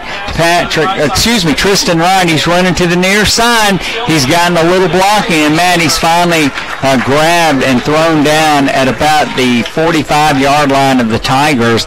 It's a gain of about 10, and he ran about 50 yards, and the Tigers call another timeout with 17 seconds left, their last timeout of the quarter. Of course, some big college and some big college football games coming up tomorrow. I think the one I'm looking forward to most, I imagine a lot of people would say this, is watching that LSU-Texas game. That's one of those games that could be really meaningful in one way or another once we get to the end of the season, perhaps. Well, it really could. At this point in the season, we don't really know who has what. Michigan lost to Appalachian State in 2007, and then they finished with 9 wins and won the Outback Bowl. So they came back and had a pretty decent season in Lloyd Carr's last year. So 1 week of games doesn't tell us a whole lot, other than a few people. They would have to win out and win their conference championship to get any hope of the college football playoff, and that would include South Carolina and Missouri and Tennessee in the SEC. Well, I tell you what, I'm just going to watch basically so I can listen to Coach O's conference at the end of the game. Yeah, Coach Ed Orgeron, he is from Louisiana. He is Cajun all the way through, and he is a fascinating person to listen to with that accent, and he's also hilarious. All right, this is going to be a third down with 17 seconds left. Brinson Brewster back to throw. Matt, Patrick Shelley on another completion, and my brain is mixed up right now, but Griffin Brewster with a nice completion to Shelley with 11 seconds left. Shelley gets a first down at the 38-yard line of the Sonoraville Phoenix. Well, it'll be interesting to see what they do here. Obviously, you would expect that with 11 seconds left that they're not going to do anything real crazy here, but they may have an opportunity to score here. All right, 11 seconds left. 1st and 10 for Darlington at the 38-yard line of Sonoraville. Griffin Brewster complete to Patrick Shelley over here on the near sideline. Took 4 seconds. And Matt, Patrick Shelley won the Honeymoon Bakery icing on the cake player of the game. First game of the season, last week. Last week he did, and he's gunning for another one. He is, and of course that was a nice pass over the sidelines, got him out of bounds, preserved some time, and so Darlington really feels like they might have an opportunity here. It'll be interesting to see what they dial up here on this next play. All right, Darlington up by 17, 31-14 here with 7 seconds left in the first half. And Griffin Brewster, he is under center right now, and he's going to try to get the ball centered in the middle of the field. They're going to run the clock down, And Matt, I thought Darlington had used all their timeouts, but they do now. So Brinson Sumner will come in, and he's going to reach for a long field goal. Yep, and we certainly know that he's got the leg for it, and let's see if he's ready to get out there and put some more points on the board and make this game a 20-point game in favor of Darlington. All right, let's see where they're going to put the ball down. It looks like it's going to be close to the, let's see, there's a lot of people blocking the yard marker, so I can't see it very well. I think it's at the 25. All right, so that'll mean the ball will be put down at about the 32. So that'll make this a 42-yard field goal. He's already got a 40-yarder that he kicked against Pepperell. And it had plenty of room as it went over. It's not like it just squeaked over. So this is definitely a kick that he's capable of making. So let's see if he can get it through. All right, Darlington up 31-14 with 3 seconds left here in the first half. Darlington gets the ball to start the second half. Brinson Sumner with the ball just about in the middle of the field. The left-footed kicker will be reaching for a long field goal. Bad snap, rolls past Frank Manning. Frank Manning jumps on the ball, and there's a low snap, and that is going to be the end of the first half. So Darlington 31, Norval 14. The last play of the first half was going to be a field goal attempt by Brinson Sumner, but the ball never got down on the tee. A bad snap, and the Tigers will go up by 17 for the half.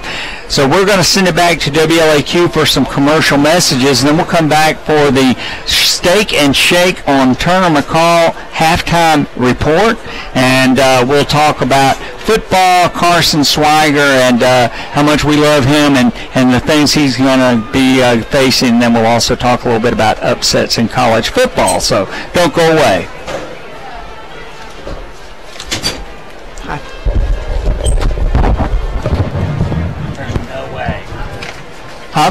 There's no way that I can do so.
Well, back at the Furnace, name of the stadium over here in Sonoraville, Darlington 31, the Sonoraville Phoenix 14. Matt, a nice pleasant night over here east of Calhoun in East Gordon County on a beautiful campus.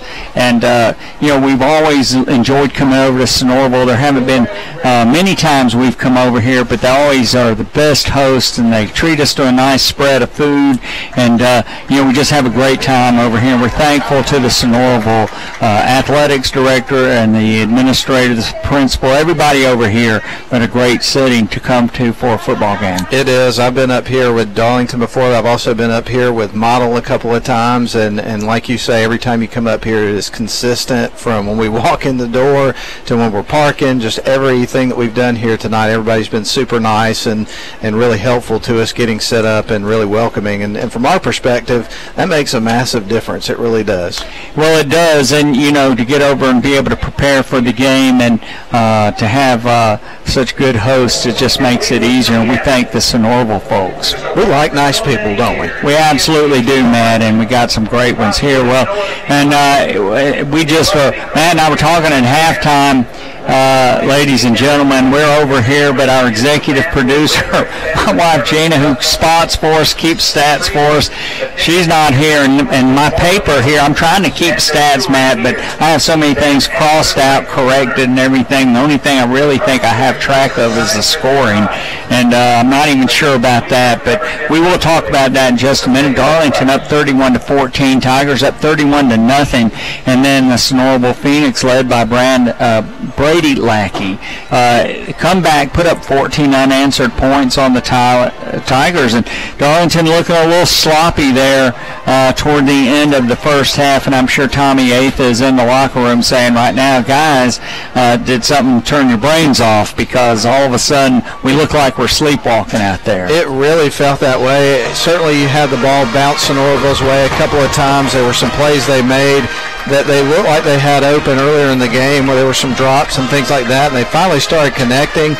But I think you're right, Steve. I think a lot of it had to do with Darlington getting a little bit sloppy there towards the end of the half. And let's face it, look back at last week. They were up 49-0 at the end of the game. They were dominating this game, and so maybe there was some level of kind of losing their focus a little bit. So I think it's going to be really interesting after the talk that they have, that will probably be fairly inspired, I would assume, during halftime when they come back out to see how they look. I have a feeling they'll have some things straightened out. Well, Matt, I think so. And, this is just one of the things that happens in football games. Close games, it can be disastrous. If you're ahead by 31 when you go to sleep, you can get things back on track. But you got to be careful, because last week Tennessee jumped up on Georgia State 14-0, and then from that point on, Georgia State just totally dominated that game and ended up with what is a gigantic upset in the history of college football. Absolutely, and another game that I think about related to building leads and then things not going very well,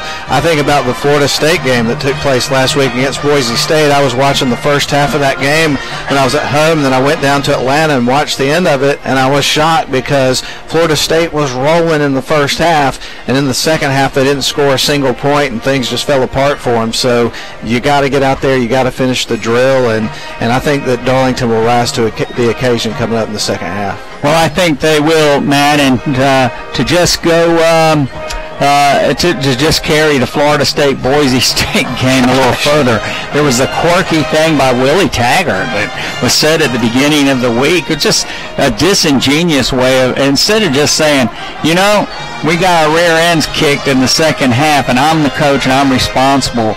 He said that his players wilted in the heat and were dehydrated. And here you have Boise State from Idaho. Right. And he's suggesting they're in better physical condition than his own players from Tallahassee. And that's a knock on yourself. Yeah. As a coach, I mean. Yeah, not a good thing to say. But anyway, Darlington up 31-14 at the half. The Tigers have been the beneficiary of a lot of mistakes by Sonoraville, and then Darlington made a few of their own in the end of the second quarter. But Darlington got off scoring with a safety, a bad snap over the head of the punter, special teams, and there was another bad mistake by the special teams in the beginning of the second quarter, special teams of Sonoraville. But Darlington up 2-0, and then a 3-yard touchdown pass from Brewster to Ford Portia, and Sumner put up the point. The Tigers were up 9-0. Then Brewster to Rogers. Colin Rogers on a 13-yard touchdown pass. Sumner put up the point, and then Brewster to Tristan Wright, 65-yard touchdown pass, Matt, and great play by Brewster and Wright, and Darlington was up 23-0 after the point. Then Luke Lewis picked up a fumble at the 11, and this was a play where the ball was mishandled by the punter. He kicked it around. Several people tried to grab it, and then Luke scooped it up, took it into the end zone on an 11-yard fumble recovery, and then two-point conversion. Frank Manning took a direct snap, and he lateraled to Colin Rogers on a pitch, and then they threw a pass. Rogers threw a pass to Dawson Williams, and that's who we think it was. And he was, and this is Darlington was up 31-0. Then a 35-yard touchdown run by Blade Bryant. Morrison put up the point. It was 31-7, and then a 35-yard TD pass from Lackey to Brant Bryant, 31-14, and it's possible. I've been getting some texts that it was number 32 Carter Anderson. That may be who caught the conversion, but somebody somewhere knows exactly, and that's not us. Well, it happens from time to time, but we do our best, and certainly we do everything we can to try to be as accurate as possible. But anybody that's ever done this job knows a two-man crew doing a football game, there's a lot of things to look at, and it is kind of what it is. We don't have the luxury of replay and things of that nature to go back and correct ourselves, and sometimes the rosters get a little wacky and stuff like that. So. Well, they sure do, Matt. And, you know, Darlington, again, with the turmoil going on this week with Carson Swiger getting hurt, and then all the love and affection pouring out, and it just changes your focus a little bit. But the Tigers certainly early on in the game were very focused and ran out to that 31-0 lead. And if you're just joining us, of course, Darlington has a player, Carson Swiger, injured in a boating accident last week. He's at Erlanger in the hospital, surrounded by his family, his mom and dad, Paige and Rick, and of course he has his grandparents that we've already talked about up in Fort Mill, South Carolina, Fred and Kay Swiger, and then Judy and David Dolan in Kingsport, Tennessee, and aunts and uncles. We've got Bobby and Barbara Millsap in Savannah, Melissa Bennett in Fort Mill, South Carolina, Dawn and Ryan Burkett in Fort Mill, and then his girlfriend Carly Hart and her family in Tryon. All of them watch Darlington football on the live stream and listen. Well, definitely, and Carson, if you're watching the game, we're certainly rooting for you, man, and definitely a lot of people are praying for you, and definitely I've seen a lot of nice tributes and things like that on the internet today now that information is circulating around, and so certainly we hope you have a speedy recovery and everything is going smooth with everything you're going through, and we're praying for you, no doubt about it. And Darlington folks all the way around the world through the World Wide Web, and I'm fairly certain that someone in Bangkok is listening tonight, and they'll be praying for you, Carson. Okay, Matt, we're going to send back to WLAQ for some commercial breaks, and then come back. The biggest upsets in college football history. There's some interesting games, and we'll be right back after these messages.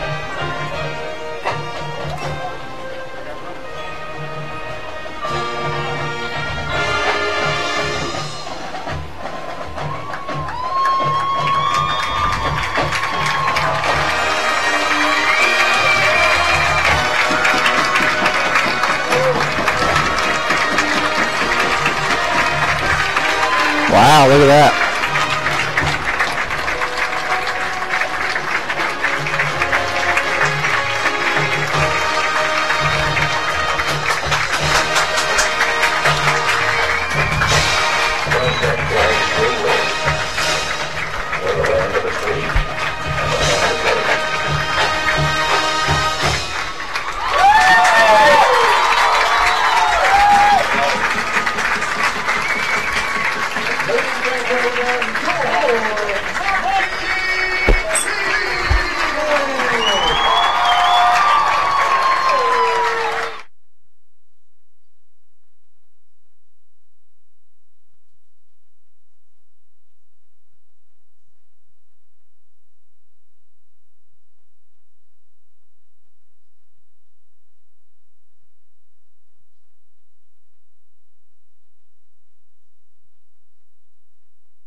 All right, back here at the Furnace halftime.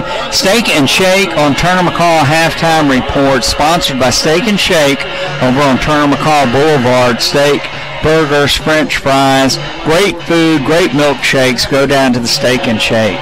Matt, college football upset. So which one do you pick as one of the greatest, if not the greatest, college football upset? Well, the one that always pops in my mind, and I think does for a lot of people from certain generations or whatever, was when Appalachian State out of FCS football ended up beating Michigan. The Michigan Wolverines at the time were ranked number 5 in the country, and I think both of the polls at that particular situation, and it was a crazy game. I know there was a blocked field goal at the end and just a lot of different things that took place in that game, and that was a massive upset because you had a Power 5 conference team getting beat by an FCS team, and a team that a lot of people had aspirations for maybe being at the top of the heap once the national situation was said and done at the end of the year. And so that one certainly pops into my mind initially when that conversation comes up. Yeah, and you know, when you have a greatest, unless you have some objective criteria that you can put to it, it's still all subjective. But you know, one of the things about upsets is typically a team that is a big underdog that upsets somebody. Usually what happens is the team that's favored commits turnovers, or they don't play good goal line offense or defense. They make some silly penalties. They do not run the ball effectively.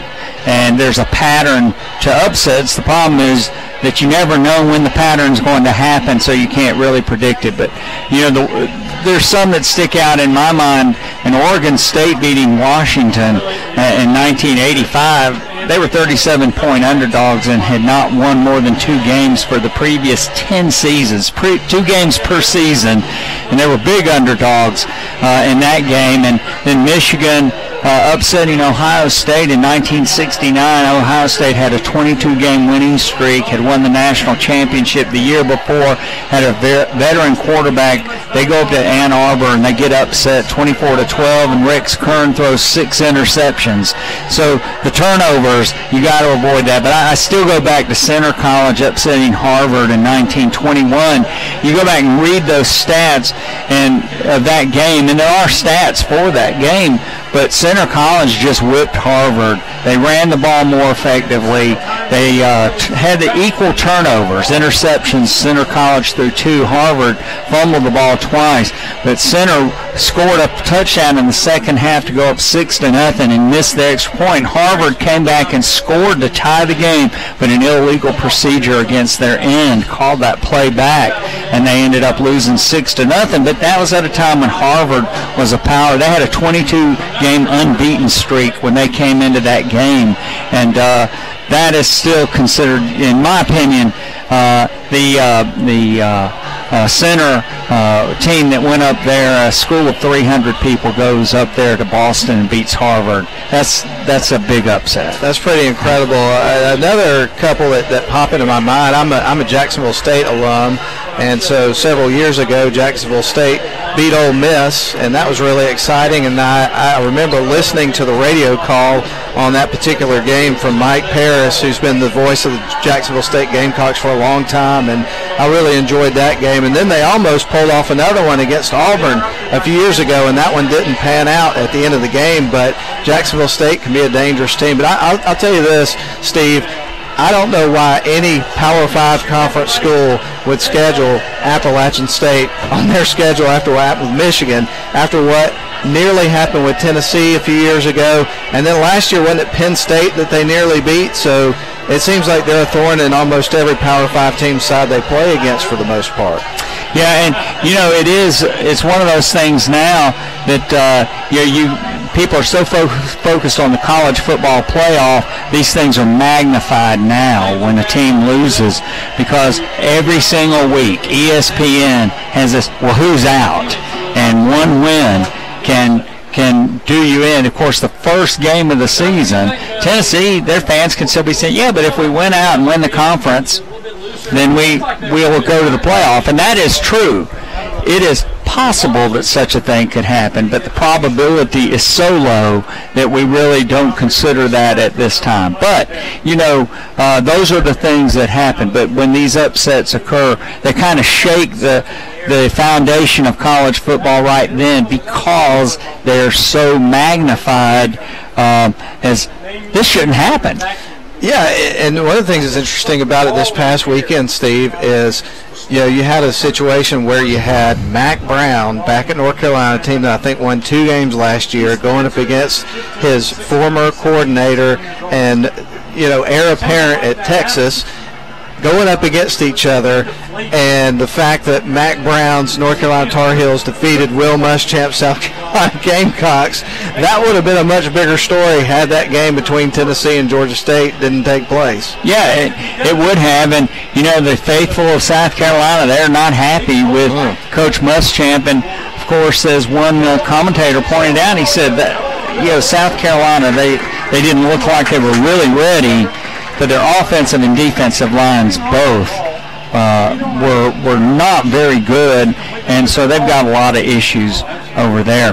But as we talked about at the beginning of the program, the worst thing coaches can do is go into a game overconfident, and the very worst was the upset of Carnegie Tech 19, Notre Dame nothing in 1926, November the 27th. So it was at the end of the season, but Knute Rockne was so confident that Notre Dame would win that game, he did not even attend the game. He went to Chicago to see Army play Navy, and the coach that he left in charge for Notre Dame that day was Hunk Anderson. That's an interesting name.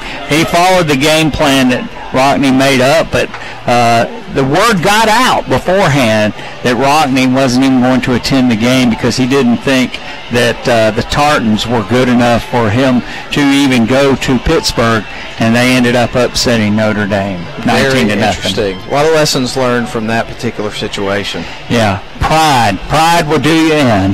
Well, Steve, while we got a second, I want to invite the listeners of this game to check out a show that we have on WLAQ 1410 and 96.9 FM weekdays from 5 to 6 p.m. Do a lot of different things on that show. Pick high school games, pick college games. The college is on Thursday, high school is on Friday. But again, it's from 5 to 6. We have a lot of different guests. Steve's been on with us, and probably have him back in here pretty soon. But it's called Northwest Georgia Sports Live, and we talk about sports, but sometimes we rant about random things. Like this past week, we were ranting about not enjoying and our disdain for using the self-checkout line at Walmart when you have 20 or more items. That's a pretty interesting situation in life. Yes, and you can make a sport of sort out of that, a sport out of snorting with derision at people that do that. That's right. I hear you. I think they should hand out stress balls as soon as you walk in the doors there. I think that should be a prerequisite for shopping at that store. All right, let's see.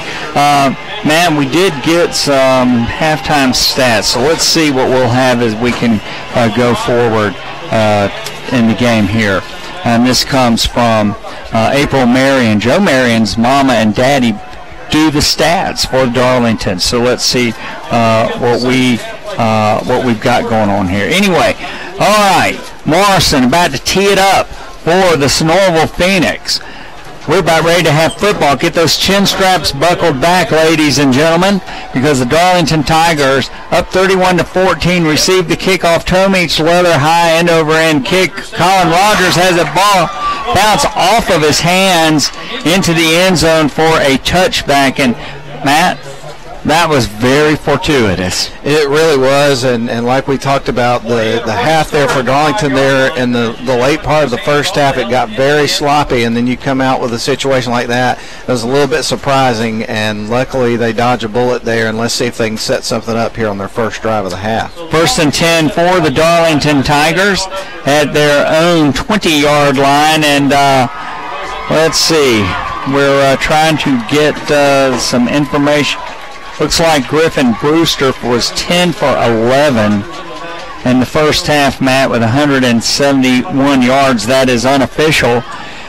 Brewster, he is under center, pitches to Colin Rogers, trying to get to the corner, and a great play, Matt, out there by the defensive end, who grabs him and rides him down over there. Yeah, did a good job of wrapping him up. You saw Colin Rogers there trying to throw out the stiff arm to get him away and try to get something out of that play, but the defense really stood tall on that first down play. And we just did get those stats up here. Griffin Brewster, 10 for 11 in the first half for 171 yards, included a long 65-yard touchdown pass. Second down and 10 for the Tigers. Brewster in a shotgun formation.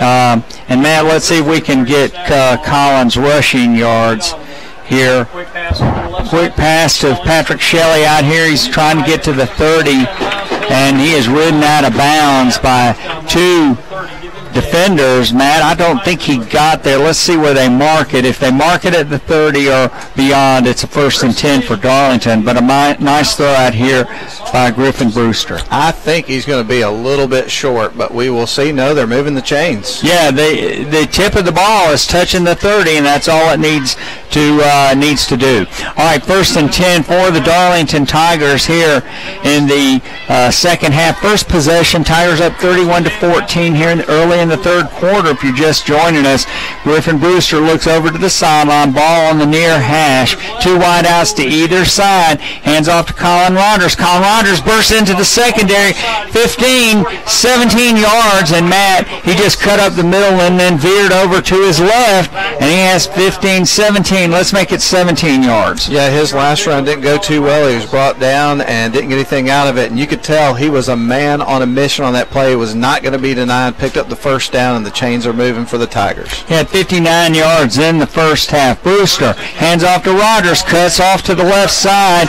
and he's going to be tackled. A great tackle by number 1 there, Matt, of Sonoraville. He's made a lot of tackles tonight, and that's Kylis Harris, the senior, and he rode Colin down after a gain of about 2. Yeah, we've seen Sonoraville be a little bit better about tackling Colin than a lot of teams that we've seen in the past, but I got a feeling as this half goes on, we might see a bit more production from him in this game. The Sonoraville players may not be that big, Matt, but boy, they can tackle well when they really put their minds to it. Brewster looking to his left, complete to Gil Maurer, who's going to be tackled by a gang of players from Sonoraville out here. About 2 yards shy of the first down. Let's see where they mark it. Yeah, Darlington will have a third down and a long 2. Well, I tell you what, when this game started, the way it started off, there were a lot of mistakes from Sonoraville. Darlington jumped out to a 31-point lead, and now they've got 14 unanswered. It feels like a situation here where Darlington just really, really needs to pick up a score here on this particular drive to swing that momentum back in their favor. All right, it's going to be third down and a long 2 from the 46-yard line of Sonoraville. Phoenix bringing up extra players. Griffin Brewster changing the play at the line of scrimmage, getting the play from Coach Brent Bell. Brewster back to throw. He's going to throw complete to Patrick Shelley, but there's a flag down on it, and this will be an illegal procedure penalty against Darlington. Third penalty of the night, Matt. All have gone against the Tigers. Yep, and they've all were either late there in that first half or here to start the second half, and I really felt like some of that stuff was going to be cleaned up by the time they came out of the locker room back out on the field, but they've had some difficulties here as of late. All right, and I take that back. It's actually the fourth penalty of the night. Darlington has all 4, and an inadvertent face mask, 2 illegal procedure penalties, and a holding penalty against the Tigers. This moves it from third and a long 2 to third and a long 7. Brewster takes the snap, looking downfield, got a man, Shelley, running down the sidelines. Oh, just over his fingertips on the near side, Matt. If he catches that ball, it's a touchdown. Incomplete, so the Tigers will have a fourth down. Let's see what Coach Atha decides to do.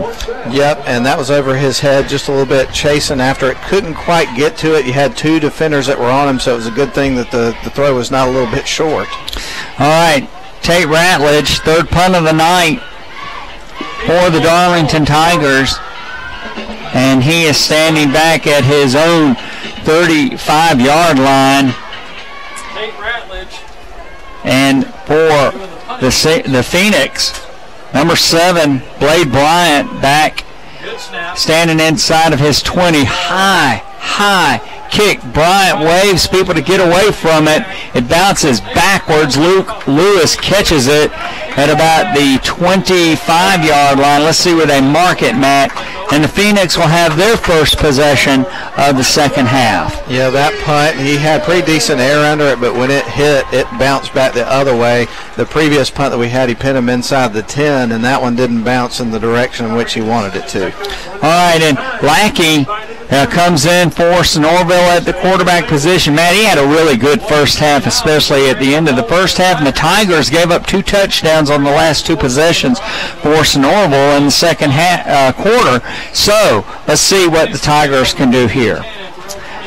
First and 10 for Sonoraville at their own 26. Hands off to Bryant. Bryant squirts through a little hole on the left side of the offensive line, and he's going to have a gain, Matt, of about 3.5 or 4. Yeah, it's very interesting when you're watching a football game like this how quickly things could change, because it really looked like we were going to have the second week in a row where perhaps there would be a running clock in this half and then a couple of quick scores from Sonoraville and some good execution there in the late half. And, man, they've really turned this thing around, so we've got a battle on our hands.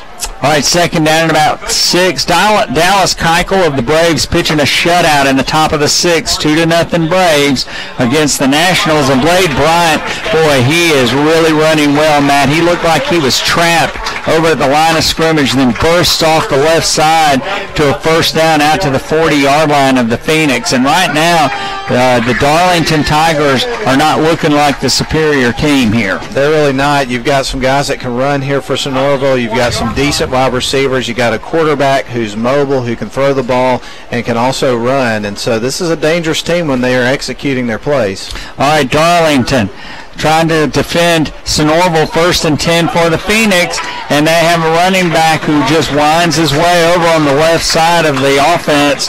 Matt just weaves his way out for a gain of about 6, and they're out to the 47-yard line of the Phoenix. Yeah, that was the halfback Colton Richards. We've called his name a few times tonight, and they've got a lot of variety in this offense. They got a lot of different ball carriers that kind of have different skill sets. And Darlington is getting burned over there on that side of the line. It's the right side of the defense. But the last 2 plays have been running backs who've just they've just weaved their way off the left side over there into the secondary. Second down and about 3. Lackey back to throw. He's looking to his left. He's going to throw the ball incomplete. And, Matt, that was dangerous. That ball bounced up in the air. Could have been intercepted, but it's third and about 3. Yeah, Gil Maurer dove for it, made a great effort right there, but couldn't quite catch up to it. But like you say, it was almost intercepted. That would have been a good break there for the Darlington Tigers. Darlington already has 1 interception tonight. Forsha intercepted the ball in the first half. So the Tigers have 3 interceptions for the season. Frank Manning has 2. And Forsha has 1. Third down and about 3. The ball's at the 47-yard line of the Phoenix. Lackey back to throw, rolling to his right. Tate Ratledge is on him. Oh, throws the complete just past the outstretched hand of Hampton Watkins. And what a great play by number 5 for the Sonoraville Phoenix, Brant Bryant. Yeah, and a great pass there from the quarterback, somewhat threading the needle right there on that pass. That was beautifully executed. Yeah, he had Tate Ratledge breathing down his neck, and I'm very, very impressed with Brady Lackey.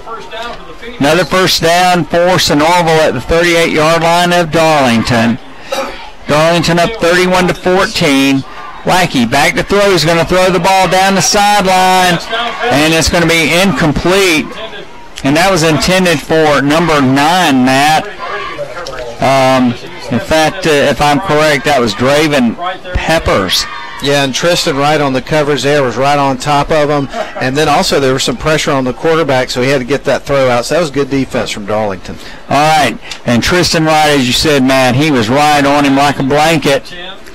And if he's chewing gum, Tristan Wright probably knows what flavor it is. All right, it's going to be 2nd down and 10 at the 38-yard line of Darlington. Tigers up 31-14. If you're just joining us, 6:57 to play here in the 3rd quarter. Lackey looking to his left, then he throws back to his right, complete to Bryant. Bryant cuts it into the middle of the field. There's a little bubble screen, and he just used his speed, Matt, to get a 1st down, and the Phoenix are moving the ball. Yeah, and the Phoenix, of course, playing Darlington this week. Next week they've got Calhoun. Obviously that's going to be a tough challenge, but this is a football team that will probably win a few games this year. They got some talented players. Yeah, and right now Darlington really doesn't have any answers for stopping this chipping away. Lackey back to throw. He's going to run a quarterback draw. Great blocking by the defensive line. Lackey inside the 10 down to the 5, and he's finally dragged down by Colin Rogers. And right now Darlington has lost control of this game completely. They really have, and we've talked about it throughout this broadcast. We've seen the wheels and the mobility of the quarterback there, and he really burned Darlington on that play, on that draw. Sonoraville down 31-0 at one time of this game, and they are now 1st and goal at about the 5-yard line of the Tigers, and could cut the lead and hand off to Bryan, and he is going to be into the end zone for a touchdown. Wow. And Sonoraville has cut the lead to 11, Matt. Yep, very, very different game. It's a 2-score game now in favor of the Darlington Tigers, but all the momentum right now is in Sonoraville's favor, and everything is going their way right now. So this is a game that has really turned from what we started off with. All right, Morrison in to put up the point. And, boy, this has really been a turnaround for Darlington and for Sonoraville. The Phoenix down 31-0. A high snap. Now it's flags are everywhere, Matt. This is going to be illegal procedure against the Phoenix, so that'll move them back 5 yards. 31-20 is the score with 6 minutes and 15 seconds in the 3rd quarter, and the Tigers trying to get some answers and stop the bleeding. Yeah, and this is a gut check moment for the Tigers, because obviously last week they controlled that game from start to finish. It was a dominant performance. They had everybody, just about the water boy came in and got some snaps in that game. All right, here's the snap. It's down. It is blocked. It is blocked. And I think in high school you cannot advance a blocked point after, or at least if it's behind the line of scrimmage. But Darlington came through, blocked the point, and the score now 31-20. So we're going to send it back to WLAQ for a 30-second commercial break, and we'll be right back for Darlington football.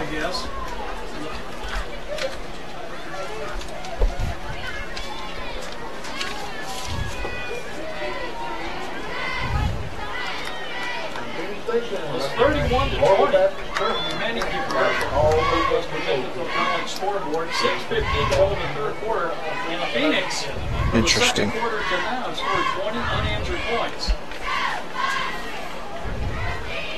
And you know, this has to start kicking into the psyche of the Darlington Tigers. They are up and just bulldozing to a 31-0 lead, and now they look at the scoreboard and just be cut to 31.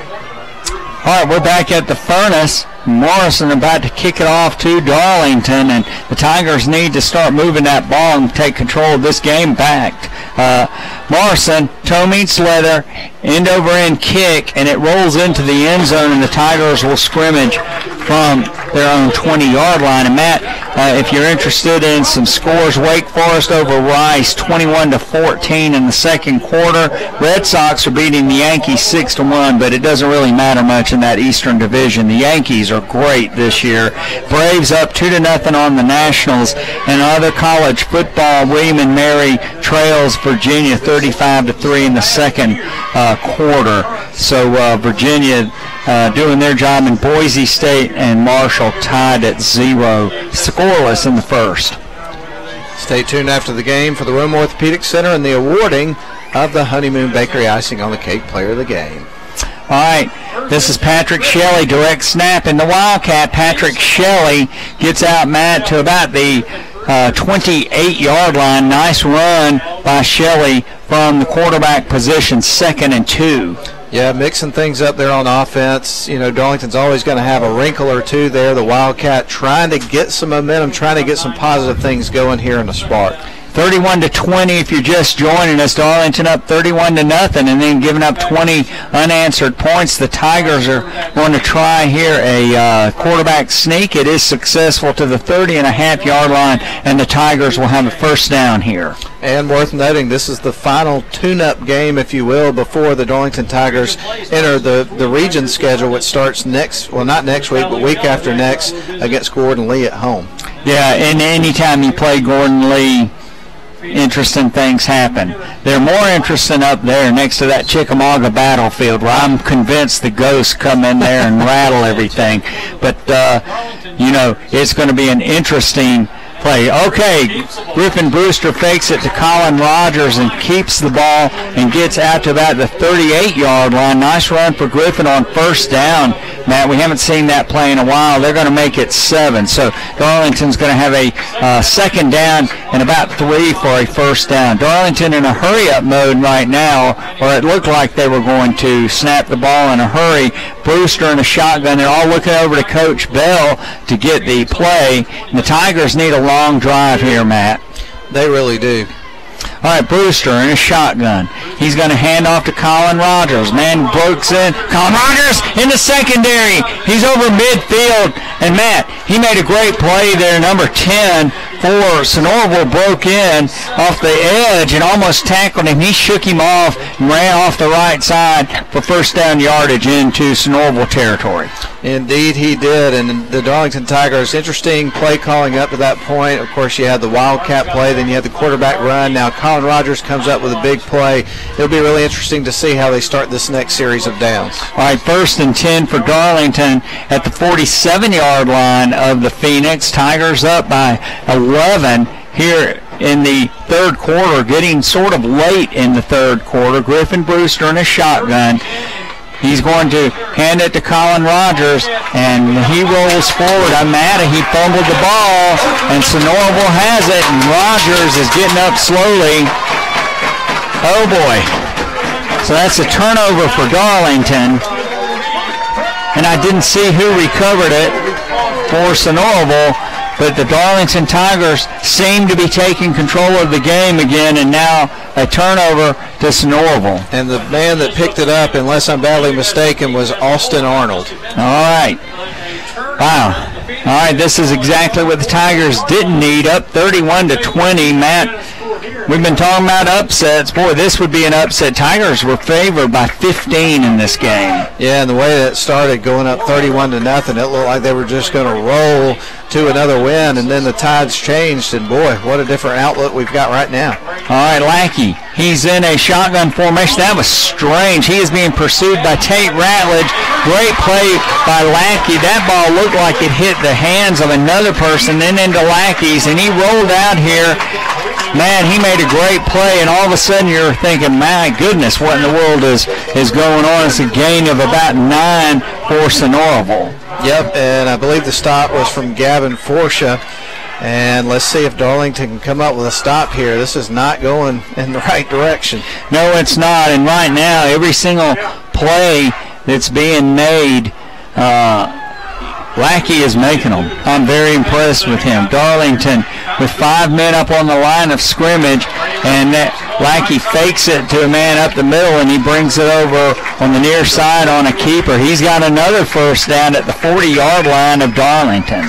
You know, and one of the things that we talked about at the beginning of the game was the fact that you only had 2 guys that were two-way starters here for the Sonoraville Phoenix, and I'm wondering if maybe some of that is kind of wearing the Darlington Tigers down a little bit. Well, it certainly is a possibility, because you got a lot of Darlington people that play both ways, but right now the Darlington line is bigger than Sonoraville. They should be doing something. All right, Lackey back to throw. He's going to throw the ball in and out of the hands of his intended receiver, who was running up the near sideline, Matt, and just out of his reach. And that's going to be an incomplete pass, 2nd and 10. Yeah, Darlington has really got to buckle their chin straps right here, dig deep, and pin their ears back and come up with a stop and try to get the momentum away from Sonoraville.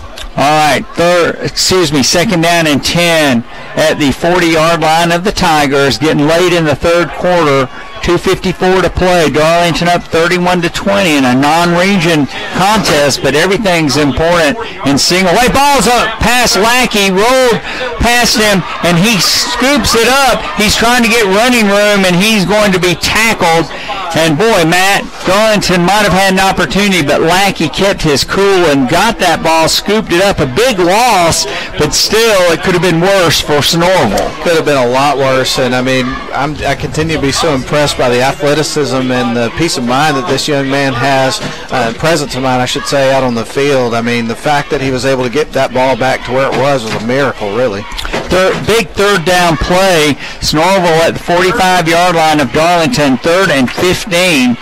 Darlington 3-down line. Lackey, quarterback draw, good blocking. He's going to get the first down and more, Matt. He's running down the far sideline, and he's finally knocked out of bounds, and Darlington is going to get penalized for unnecessary roughness for a late hit out of bounds, and that is the third time Lackey has killed Darlington on a quarterback draw. Yep, hit him out of bounds, and that young man ended up on the track, and so the flags came out immediately, and that's a big penalty, and this is an opportunity here for Sonoraville. Yeah, 3rd and 15, and if you're a Darlington fan, this is not the kind of thing you're accustomed to seeing. Definitely not. This is a massive turn of events, and remember, folks, Darlington had a 31-0 lead, 20 unanswered points from Sonoraville, and they're looking to tack on some more. All right, well, Matt, I think we have offsetting penalties here. Or at the very least, well, we have a 10-yard penalty against Sonoraville and then a dead ball foul. So when they mark the penalties off, let's see where they will have a third down. Well, because that's the way they have to mark it off. They'll mark off 10 yards against Sonoraville because they have a holding penalty. And if they mark it from the 45, and then a 15-yard penalty goes back, but let's see where they're going to mark it, Matt. It is going to be a third down for Sonoraville, and it looks like it will end up being a 3rd down and 5. Because they're going to mark it to the 50. Well, let's say 49-yard line of Sonoraville. They'll come back 15 yards for the personal foul, late hit out of bounds. And this will be a 3rd down. And, you know, a lot of the fans of Sonoraville are yelling first down, but not in high school.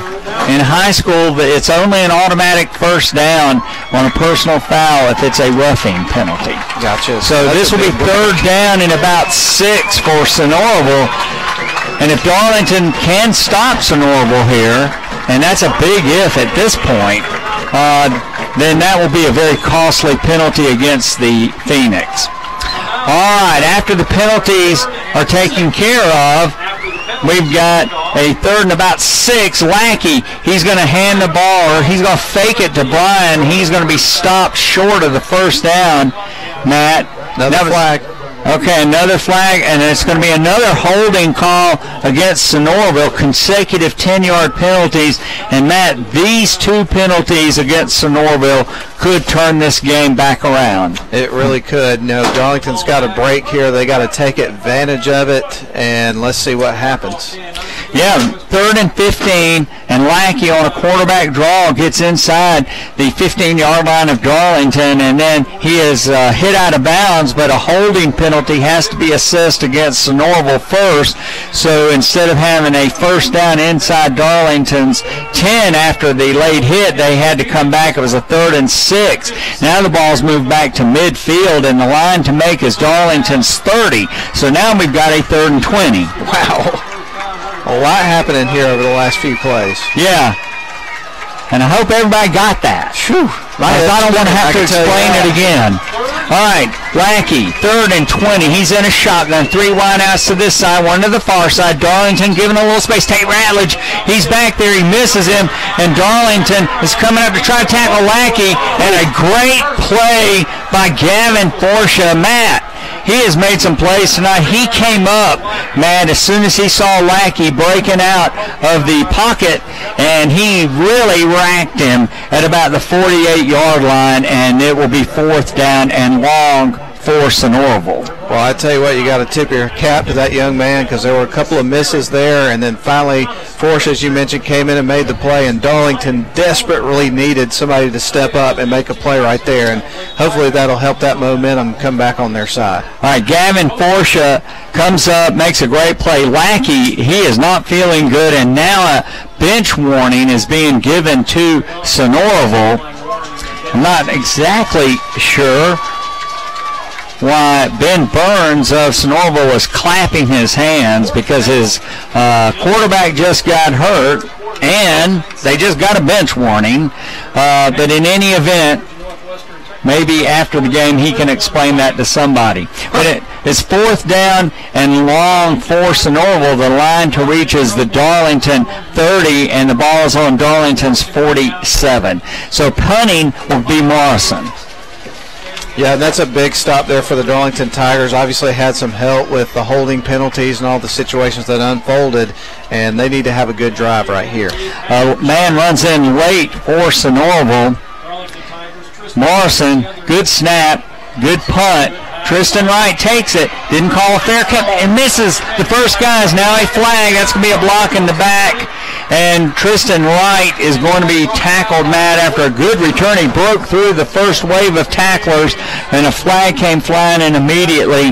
And to have so few penalties, Matt, before this part of the game, we sure are seeing the laundry now. We are. This has been one of those games where you've seen a little bit of everything taking place, and now they'll mark off the penalty against the Tigers. Boy, exceedingly costly penalties on Sonoraville in that last series, Matt, that cost them an opportunity to be in scoring position. And now Darlington will have the ball, but the ball is going to be marked at the 15-yard line of the Tigers. And it's going to be 1st and 10 for Darlington. No, they're actually getting ready to count the to mark off the penalty. It's a 10-yard penalty, so it's half the distance to the goal, and that's going to bring the ball back to about the 8-yard line. So the Tigers, with 20 seconds left in the third quarter, with an 11-point lead, start from their own 8, Matt. Yeah, never thought that we would be getting ready to start the fourth quarter with an 11-point game, and Darlington really having to cling to this lead and trying to survive this game. I thought it was going to be a game where they were just going to perhaps walk away with it, but Sonoraville's really showed a lot of resilience in this game. Yeah, a lot of class too. And Colin Rogers, he takes the ball out to about the 11 or 12. Let's see where they mark it, but that'll be the last play of the third quarter as it runs down. Darlington with a gain of 4, and the clock is running out on the third quarter. So there we are, 3 in the books. Darlington 31, and the Phoenix from Sonoraville 20. We'll send it back to WLAQ for a 30-second break. And the fourth quarter could be a barn burner, so don't go away.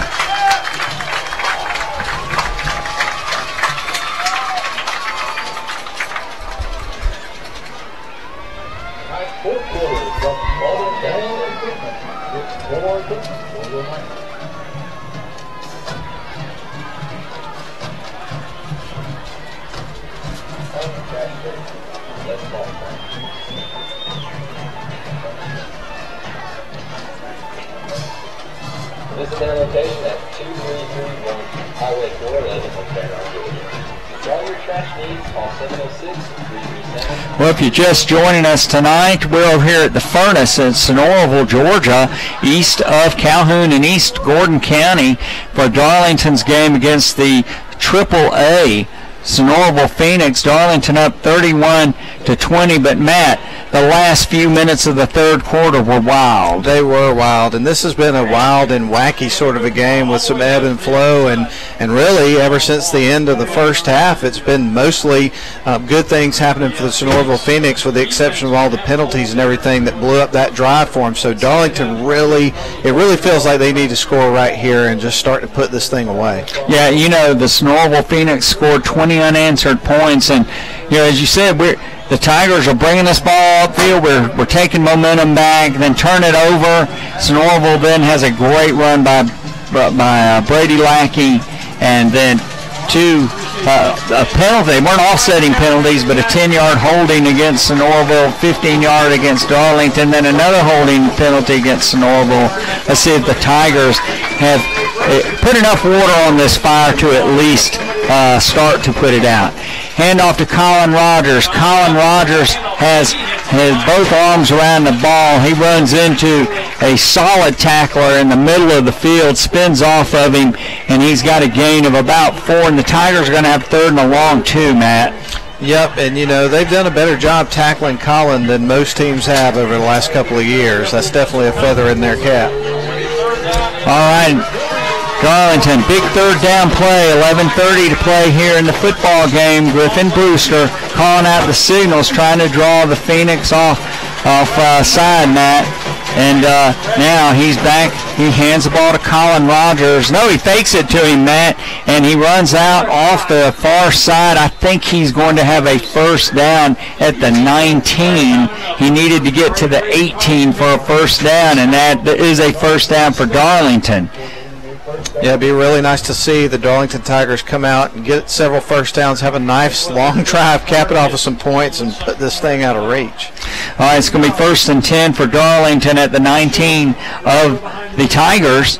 They got 81 yards to go for a touchdown, Matt, but this is one you want to just grind it out if you can. And we've seen them do that. They did that against Pepperell a couple of weeks ago in the 1st game.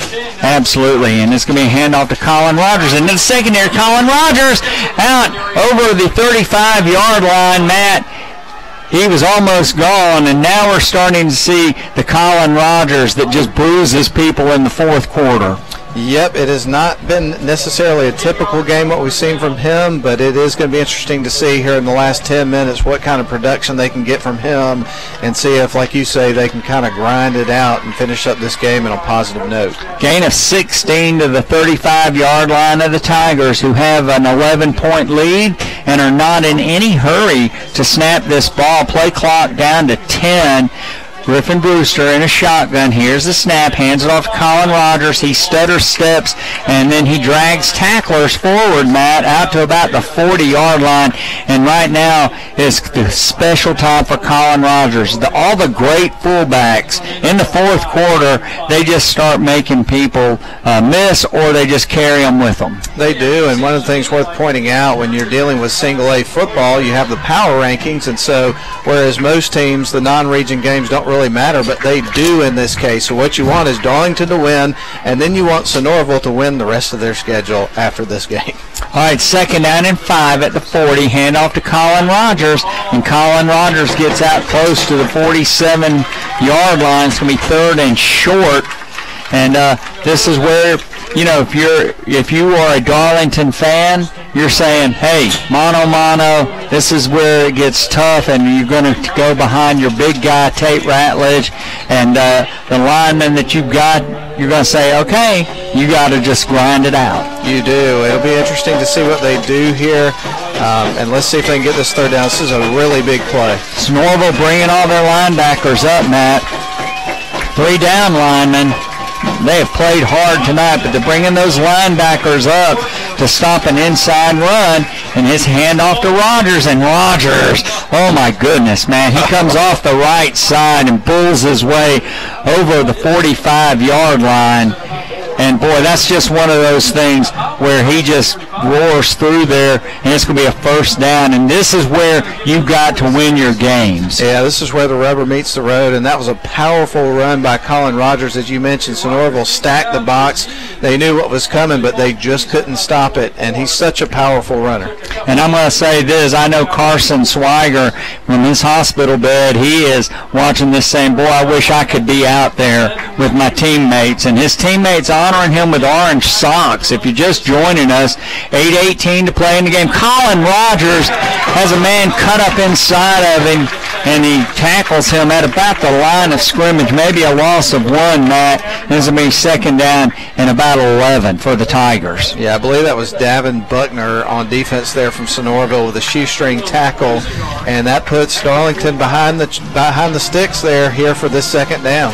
And, trailing 31-0, Sonoraville could have gotten down, Matt, but this is a very well-coached team, and they are great players in terms of their grittiness, because they could have folded the tents, but boy, they have fought back, and they're giving Darlington everything the Tigers want. 7:35 to play in the football game, 31-20. Darlington leads, and handoff fakes it to Rogers. Griffin Brewster coming to the near side on a quarterback keeper, and he is assisted by one of the players for Sonoraville trying to hold him up, but that's a nice run by Griffin, and Darlington's going to have a third down, Matt, in about 5. Yeah, and Griffin had no choice there. He was rolling out, and if you look downfield, you notice that every single wide receiver on the field for the Darlington Tigers was covered, so a good pickup there and certainly the right decision for Griffin Brewster. All right, 7:23 to play here in the football game. Tigers up by 11. That is definitely a 2-score game. And Brewster looking over to Brent Bell, Coach Brent Bell. 2 wideouts to either side. Brewster looking downfield, throws the ball in and out of the hands of his intended receiver, and that was Gil Maurer, and it looked like it might have been tipped by a defender of Sonoraville, but I'm sure Gil would say he should have caught that ball. Yeah, Colton Richardson may have got his hand on it for a second there. The way he was reacting when the ball was thrown, I thought he was going to pick it off, and so now the Darlington Tigers are going to have to punt it away. All right, and Matt, Braves, they are still up. Let's see if we can get those scores for you. Hey, Braves still up 2-0. Yankees still trail the Red Sox. Cubs trail the Brewers. Low snap. Tate Ratledge kicks a line drive, and it's going to bounce. Blade Bryant's going to get it at the 10. He's coming to the near side. He eludes several tacklers, and he's going to be out to the 30-yard line. And I'll tell you, he's another dynamic player. They're not very big, Matt, but boy, they can play football over here. They can. I mean, that guy's got some fast wheels. He's very elusive. He had a couple of guys that he made miss and was able to get some extra yards there on the return. So Sonoraville sets himself up with pretty good field position. All right, 1st and 10 for the Phoenix at their own 29-yard line, and they trail by 11. With 7:04 left to play here in the football game. And, Matt, this is where it gets down to the rubber for Darlington, too. The Tigers held the ball for about 4 minutes, and now they need to play some defense. High snap. It's just kind of a floater back to Lackey. He is trying to get running room, Matt, and not anything there, and that avoided a disaster for the Phoenix. Yeah, and definitely a big play there for the Darlington Tigers to get back there, because it looked like for a second there the quarterback Lackey was going to get away from him, but they were able to get a stop and a loss of yards there. All right, 2nd down and 14 for the Phoenix. The ball's at their 25-yard line. They trail by 11 with 6:30 to play here in the football game, and this has been a hard-fought game. It's been actually a game of 2 different games. Lackey takes the ball. Is someone right about that, and the referees noticed it, and it's going to be an illegal procedure against Phoenix. Yep, and they had a big wave of momentum. They were right in there for a while, and part of the story right now, if Darlington ends up winning the game, is going to be penalties for the Sonoraville Phoenix. Yeah, consecutive holding penalties, and we'll try to explain that again later in the post game. But the Phoenix were trailing by 11 and driving, and then they made a couple of mistakes, and it just snuffed out the life of that drive. And since then, Darlington moved the ball, had to punt. Now the Phoenix have it.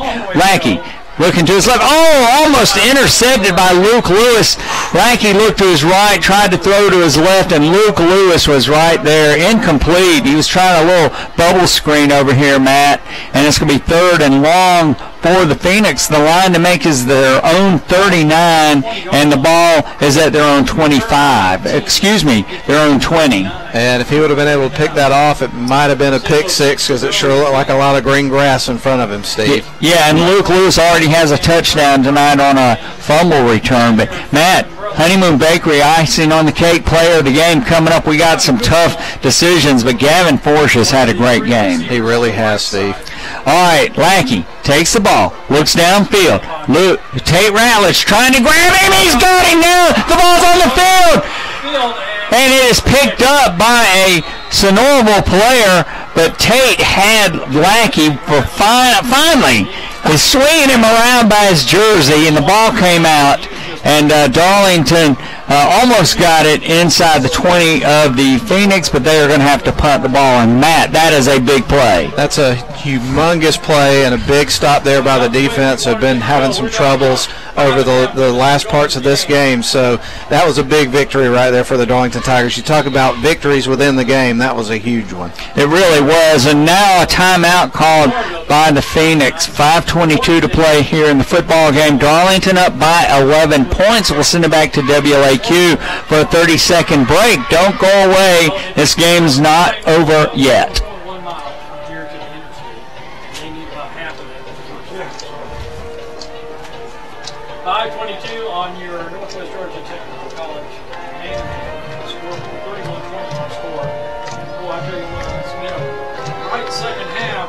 The only score is the Sonoraville touchdown, and then the blocked extra point. 6 points scored here in the second half. It's interesting games. But ever since the Darlington Tigers came out, looked like they were shot out of the cannon, scored 31 quick points. And Phoenix has shut that since. We've won the last 3 quarters. Unfortunately, in the first quarter. Well, Matt, we're back here at the furnace. Well, we've been here, but we're glad to have everybody else back with us. But I'll tell you, the last hour has just been really, really strange. And if you're a Darlington fan, you would put your feet up on the coffee table and were having a nice beverage or whatever it was you were doing, and then we were up 31-0, and you were just thinking, well, I'll just relax a little bit. And all of a sudden we had a second game within the game, and Sonoraville, they scored 20 unanswered points. They've called a timeout now, or Darlington has, so timeout on the field again. But it has really been an interesting game, and you've got to give credit to the Phoenix. They were trailing 31-0, had made a lot of mistakes. Physically, Darlington's a much bigger team, but man, they have played a whale of a game. Win or lose, they have played a whale of a game. They really have. I mean, when you look at that situation, you're down 31-0, and you know, you could see a team kind of folding the tent right there and just thinking, man, we've lost this one. We just got to pick up the pieces and move on to Calhoun next week. And so it doesn't get any better from here. But, man, they've really pinned their ears back and played a good game ever since. So. They have. And I'll tell you, we're going to see a lot of different players over the course of this season, and we're going to see a lot of good ones. But I am certainly thankful that we don't have to play Brady Lackey again, because he has really been outstanding. And, you know, he's just a junior. I don't think we play Sonoraville next year. But he's another one of those players like Hagan Willingham and Breon Harris down there at Mount Zion that when they graduate from high school, you send them a graduation gift and say, have a good life. That's right. See you later. All right, 4th down and a mile. Lackey back to throw. Darlington has no pressure on him, and it's going to be knocked down. And Patrick Shelley made a great play, man, in that situation. Instead of trying to intercept the ball, he just knocked it down with that big paw of his, and Darlington's going to take over inside Sonoraville territory deep. Yeah, that was a very, very big play. You also had Frank Manning over there included in that play, and so Darlington's defense steps up really big. You know, and if that's a completion, it's a first down, and you got to give credit to the Sonoraville linemen because they kept Darlington's players off of Brady Lackey. But now Darlington could put this game away really easily. The ball is on the 17.5-yard line of the Phoenix, and right in the middle of the field, Matt. And if the Tigers convert this into any points with 5:13 to play here in the football game, then it will be very tough for Sonoraville. Hand off to Colin Rogers. Colin Rogers with both arms wrapped around that ball, and he's going to be down to the 15-yard line, and it's going to be 2nd down and 8. One of the Sonoraville Phoenix just helped him up and kind of gave him a pat on the back. So good to see some good sportsmanship here, and any night for that matter. Yeah, and you know, they've been doing that here in the second half, and it's just a high level of respect you have for your opponent from either side, and this has really been a good football game and clean. Other than that little series of strange penalties right there, both teams have played error-free from the penalty standpoint. Now, there have been a lot of balls that have ended up in unusual places, other than when they were where they were supposed to be, that like on the ground or over somebody's head.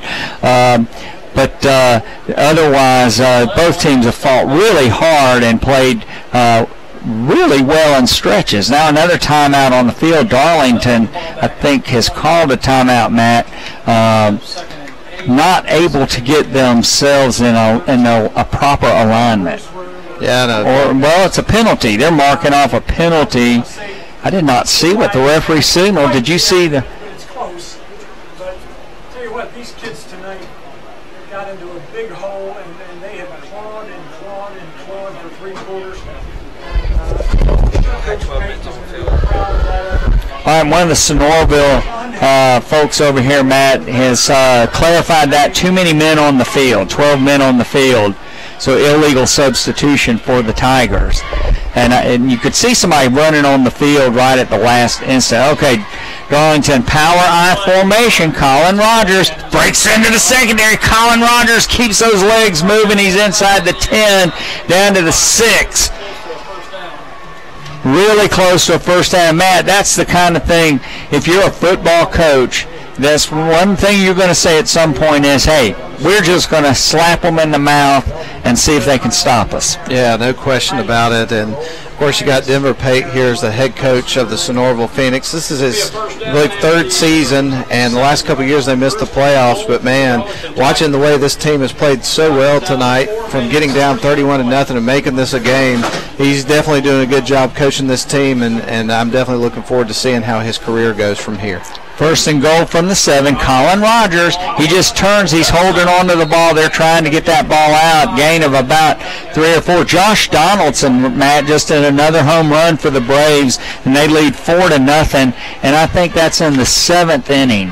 Yes, in the bottom of the 7th. So if you're a Braves fan, boy, they've been playing well. They have been. They're an exciting team to watch from top to bottom in the lineup, and then the pitching staff has really started coming together. Good to see Folty having a couple of good starts here lately, and of course Dallas Keuchel. What can you say about him and what he brings to the table? Well, you know, Dallas Keuchel was such a star for Houston, and he's really gotten rolling now. He's pitching a shutout. Timeout on the field here with the Sonoraville Phoenix just calling a timeout. 31-20 Darlington leads. But, you know, if you're a Braves fan, when you got Dallas Keuchel, you know, at that time they had a choice between Dallas Keuchel and Craig Kimbrell. And, of course, people were saying, get Craig Kimbrell, the bullpen's a mess. But the Braves chose to go after Dallas Keuchel. Kimbrell's been with the Cubs, but he's back on the injured list. So he has not been effective for the Cubs. But Dallas Keuchel's getting warmed up now as we approach the playoffs. And the thing about the Craig Kimbrell, you were going to have to give up way too much money to bring him in, and the Braves are thinking long-term in the decision-making, and they're going to play it conservative in certain areas, and obviously hindsight, you can tell they made the right decision there. All right, 2nd and goal for Darlington. The Tigers up 31-20 with 3:28 to play in the football game. 2 timeouts left for Sonoraville, 1 for Darlington. Power I formation, double tight ends, hands off to Colin Rogers behind Tate Ratledge, and he is in for a touchdown. So a 3-yard touchdown run by Rogers. About 3 yards out. First score for Darlington since early. And that ought to be enough to put this game out of reach here for Sonoraville. Boy, we hope so. As that's makes it 37-0. 37-20. It was 31-0 at one point in the game, but 37-20. The Tigers, get this touchdown. Sumner comes in for the extra point. Low snap, great handling by Frank Manning, and Sumner puts it through, keeps his perfect record going, Matt, and the Tigers now lead 38-20. Definitely, and for Darlington right there, you're not totally out of the woods yet, but you're definitely breathing a sigh of relief that finally you got on the board after giving up 20 unanswered points and hopefully putting this thing out of reach. Hope so. And this game has run a long time, Matt. We will have a short post-game report. It'll be sponsored by the Steak and Shake on Turner McCall, and we'll also have the Honeymoon Bakery icing on the cake player of the game. And all of that to be followed by the Rome Orthopedic Center High School Football Scoreboard Show. Yeah, and if you want a rollicking good time, flip on the Rome Orthopedic Center scoreboard with the big Kahuna and Lenny over there, because I tell you, I don't know of any two people who have a better time with what they're doing than your dad and Lenny B. I love it, and y'all should call them and keep them company and give them updates and whatnot on what you've experienced tonight with high school football. They love it. Toe meets leather, high end over end kick. It's going to come down to a Sonoraville player at the 5 on the far side. Moves the ball upfield on the far sideline, turns on the speed, cuts into the middle of the field, and he is finally run down from behind, Matt. And if he doesn't get run down from behind, he may still be running. 3:14 left, and man, they don't quit, the Sonoraville Phoenix. They do not quit. And, I would like to see some of their speed numbers because they're not the biggest players, but, man, they can move the football. They really can, and that was one of the things that I was curious about with this team, because I know they graduated some guys over the last couple of years that have been pretty speedy players, but apparently they just have a lot of that going on up here in Gordon County. Yeah. And Sonoraville was going to get fairly decent field position, Matt, but a holding penalty is going to move the ball back to their own 15-yard line, so they will scrimmage from there. They now trail by 18 with 3 minutes and 14 seconds left, and you would think that's impossible, but, I never count a game won until it hits 0-0. Lackey back to throw. He's going to throw the ball complete to a man at the 20. Shelley tackles him immediately. And, Matt, that's another good throw by Lackey and another good catch by number 11, Ben Burns. Yeah, and especially, Steve, to your point, when you've got a team that has shown some explosive speed and is capable of big plays from time to time. Darlington moving people around. Lackey, he's rolling to his right, has Tate Ratledge right in his face, and he throws the ball out of bounds, and it's going to be 3rd down and about 5 for the Phoenix. 2:43 to play here in the football game. Darlington up by 18. We're going to have a lot of sports coming up for you on the airwaves this weekend. Tomorrow, the Alabama Crimson Tide has a game, and we're going to have that for you in the afternoon. And then we're going to join the Atlanta Braves, probably already in progress by the time we get to that point, but we're going to do what we can to squeeze all of it in for you. And speaking of important sports events, Wake Forest leads Rice 24-14 out in Texas. Looking to go 2-0, huh? Looking to go 2-0. Lackey back to throw, looks to his right, but throws back to his left, and he's going to have a 1st down. Matt, that's a play that they've used several times tonight where he looks one way and then quickly comes back to the other side. And not a long throw down the field, but it's a long throw where he makes it to the sideline, and they've been very effective 1st and 10 for the Phoenix. Yep, the Darlington Tigers next week, Steve, will have a bye week and then have an opportunity to lick some wounds and kind of regroup and get ready for region play. Yeah, against Gordon Lee. Lackey has a man run right up the middle on him, and he steps aside, and he completes the ball. Forshaw on the tackle out there, Matt, at about the 40.5-yard line. It's a 1st down, but time right now is the enemy of the Phoenix. No high school football for you next weekend on WLAQ. However, we will still have the Rome Orthopedic Center High School Football Scoreboard Show. Ben Poplin's going to join Lynn Butler in the studio next week. All right, and here we go. Lackey back to throw. He throws a little bubble screen complete to a man coming downfield, and he gets down to the 45-yard line of Darlington. And again, they're not very predictable. They've got a lot of plays, and they're running them pretty well. And they're just keeping fighting, and that's what you do as a head coach, is just teach your guys to play to the final buzzer, no matter what the score is, no matter what it looks like the possibilities are, just keep fighting. That was Blade Bryan on about a 15-yard gain. Lackey has the ball rolling to his left. He's going to throw the ball complete. Wow, what a great catch over here by Ben Burns, Matt, as he's going out of bounds over Darlington defender, and he just reached out and grabbed it. And you're watching some of the Darlington players have their hands on their hips. Definitely, and I think that has been a factor in this game. I think that the depth of the Sonoraville team, the speed, chasing after them has kind of worn these guys out. They're going to sleep well tonight. They will. 1:53 to play in the game. Tigers up by 18. Lackey rolls to his right. He's looking downfield. He's got a man wide open in the middle of the field, and he doesn't see him. And now he completes a ball to a man on the far side, Matt. And, boy, he had a man wide open behind the defense and just did not see him. 2nd down and 4. Yeah, wide receiver there, Bryant, came up a little bit gimpy on that play. I think he's still out on the field, though. Yeah, he didn't get out of bounds. It was a great tackle by the Darlington defender. I think that was Shelley over there at Lackey, rolling to his left. He's got a man in his face, going to sidearm it.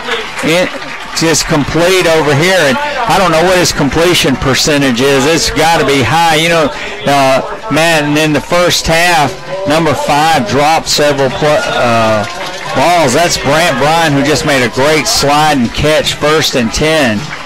And, boy, they have really been cooking. Minute 4 in the game. Lackey, he's looking to his left, and he throws complete to a man who's tackled. I think he's in bounds. Let's see what. No, he's out of bounds, so the clock stops with 56 seconds left. Man, I'm tired.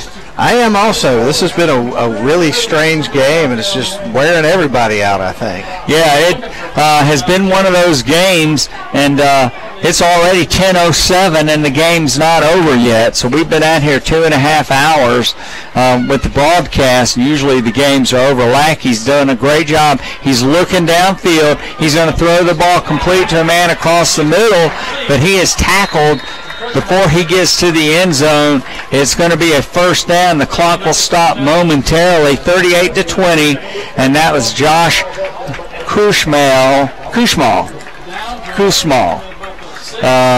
And he caught that ball, and boy, they're just playing pitch and catch right now. They've got to get this ball moving. 40 seconds left. Here's the snap.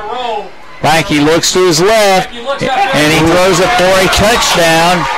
Matt, that was a 7-yard touchdown pass from Lackey to, can't see, is that number 11? It was Burns. Yeah. Number 11, Ben Burns. Senior wide receiver in the end zone, and that's going to bring it within a couple of scores here with 34 seconds to go. Boy, they have really played a gritty game tonight. Sonoraville down 31-0. And now they're going to go for a point after actually a 2-point conversion. If they make this, it'll be 38-28. Lackey, the ball snapped, and Bryant grabs it. Instead of going to Lackey, he grabbed it and went in for the 2-point conversion. All right, folks, 34 seconds left, and we've got a 38-26 point game, or 38-28 point game, 10-point game, and I would assume that we're about to see an onside kick with 34 seconds left to go. Yeah, you know, Matt, you just don't see Darlington giving up this many points like this. And, boy, we sure miss Carson Swagger. Yeah, we do. Yeah, you know, we need him on offense, need him on defense, and we've had some interesting snaps by the long snapper. Yep, 10-point game, and we were talking earlier in the game, through the first 2 games, Darlington had only given up 7 points, and it was on a big play against Pepperell in the very first game. I believe it was the first drive for Pepperell in the game, And then here in this game, they scored 31 unanswered points.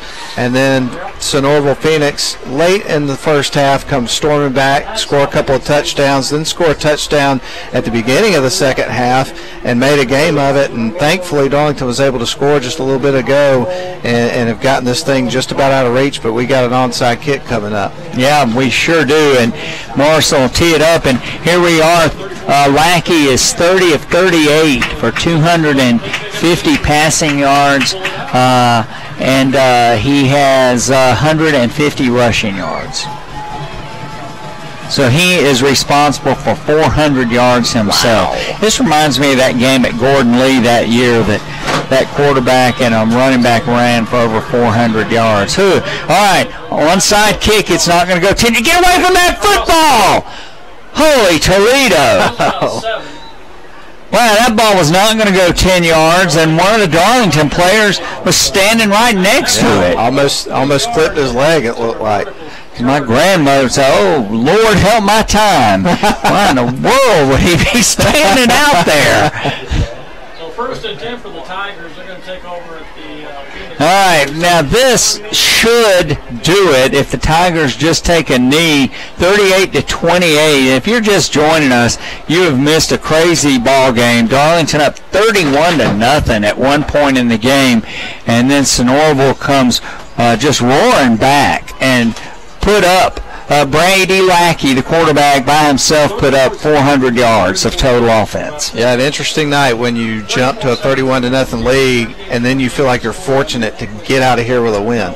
Yeah, 34 seconds left, and Griffin Brewster takes a knee, and then the play clock should go. It would go to 40, it does, and so less than 40 seconds left. The Darlington Tigers don't have to do anything except exhale. That's right.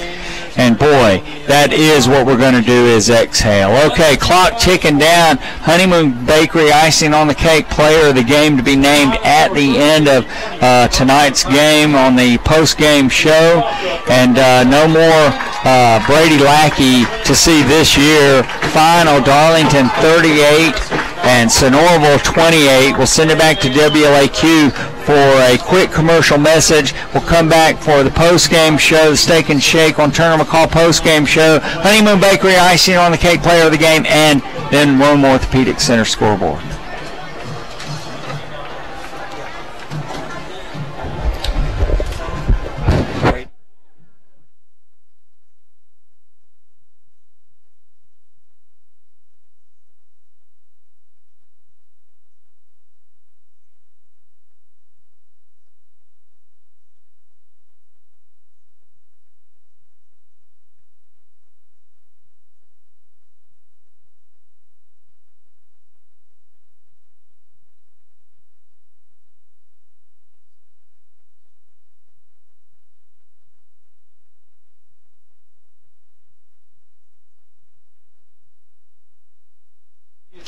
All right, back here at the Furnace and Darlington. Wow, Matt, you're up 31-0. You're cruising. Everybody's feeling good. You know, we're wondering, yeah, what am I going to do in the second half? You know, and then all of a sudden, pow, and Brady Lackey just suddenly becomes the greatest football player on the earth. I don't think he suddenly became that, but just really torched the Darlington Tiger defense. We certainly miss Carson Swiger on defense, offense, snapping the ball. And boy, Darlington held on 38-28, last non-region game of the year. No question about it, and we're sitting here trying to determine who we're going to award the Honeymoon Bakery icing on the cake player of the game, and we're having some difficulties because you had another great game from Colin Rogers. He scored a few touchdowns. I know he had several in the previous game, and then today he would score the last one that kind of capped off the win for the Darlington Tigers, so he's certainly deserving. You talked about Portia, who had some significant plays in this game, so really there were a lot of guys that we could choose here. Yeah, and you know, Matt, I think that I think that Colin Rogers is worthy of tonight's award. You know, he had a great game last week, and of course Patrick Shelley was awarded that. But tonight, when Darlington had to run the clock down, it was Colin Rogers. It was, and you had to have it at that point. Yeah, you have to. You know, there's a point at which somebody will step up, and last year and this year when Darlington has had to run the clock down, Darlington's had to have yards, Colin Rogers has been the man. So Honeymoon Bakery, icing on the cake, player of the game. Congratulations to Colin. I know that he will enjoy the chocolate cupcakes and cakes. And by the way, I talked to Philip Edge today, and we were talking about that Italian cream cupcake, and he said he's going to have to get together with you and me over at the Honeymoon Bakery. But anyway, congratulations to Colin. And the Steak and Shake post-game report tonight won't be real long because we're so far past the time for the Rome Orthopedic Center scoreboard. But we do want to mention a few things to close up tonight. Number one, a tale of two games, 31-0. Then Sonoraville comes roaring back, and on the craziest sequence, 3rd and 15, Lackey runs the ball for about 25 yards. He's laid out of bounds. Looks like it's going to be a great play for Sonoraville, put them in a position to actually close the gap to a one-score game. But they had a holding penalty. It wasn't offsetting penalties, but the holding penalty was marked off first against Sonoraville, and then they laid hit out of bounds because it's high school football. It's just a yardage penalty, and so they had a 3rd down again, but this time it was 3rd and 6. It appeared to be a first down, and they had another holding penalty. Darlington was able to dodge that particular bullet, and it turned the momentum of the game in the 3rd quarter. It really did, and after we watched Sonoraville score, I believe, 20 unanswered points starting late in the first half, we had ourselves a football game there in the second half. And to be honest with you, the way things started with them, you know, their first drive ended up in a safety. There were fumbles. There were all kind of crazy things going on in the first part of the game. It was interesting to watch them recover from that, gain some momentum, and make this a football game. And so from the perspective of Sonoraville, you hate for them they had so many mistakes early, but this is a team that's very resilient. It's got some playmakers, and if they can put things together and not make so many mistakes, they're going to beat somebody this year, somebody that maybe won't expect it coming. Yeah, and you know, one of the things is, we already talked about it, they play Calhoun next week, and they're going to have a big game to play. Calhoun will have their hands full. Darlington's off next week, get a little rest, and then get ready for Gordon Lee in 2 weeks to open region play. And Matt, I'm looking out at the Darlington huddle, if you will, the players and fans, and I don't know if the live stream is still going, but if it is, Carson, I hope you're watching. And look at all those orange shirts out there. Those are in honor of Carson Swiger. How much all of us love you, Carson, and you look out there, so much orange and that purple, and that is for Carson Swiger. Definitely so. All right, Darlington 38-28, winners over the Sonoraville Phoenix. The Tigers again are off next week. Then we'll be in the friendly confines of Chris Hunter Stadium in 2 weeks for the Trojans of Gordon Lee to open region play, and Sonoraville will be hosting Calhoun next week here at the Furnace. So for Matt Davis, I'm Steve Conrad. Thanks for being with us tonight. Keep Carson and his entire family in your prayers, and we will be giving you updates in 2 weeks. And Matt, we're going to turn it over to the big kahuna, Lenny B, at the Rome Orthopedic Center scoreboard. God bless you, everybody, and good night. Well, they lived up to the name, that's for sure, because they were toast at the end of the first quarter, but they came back from the ashes. That's 31-0. I was saying, well, man.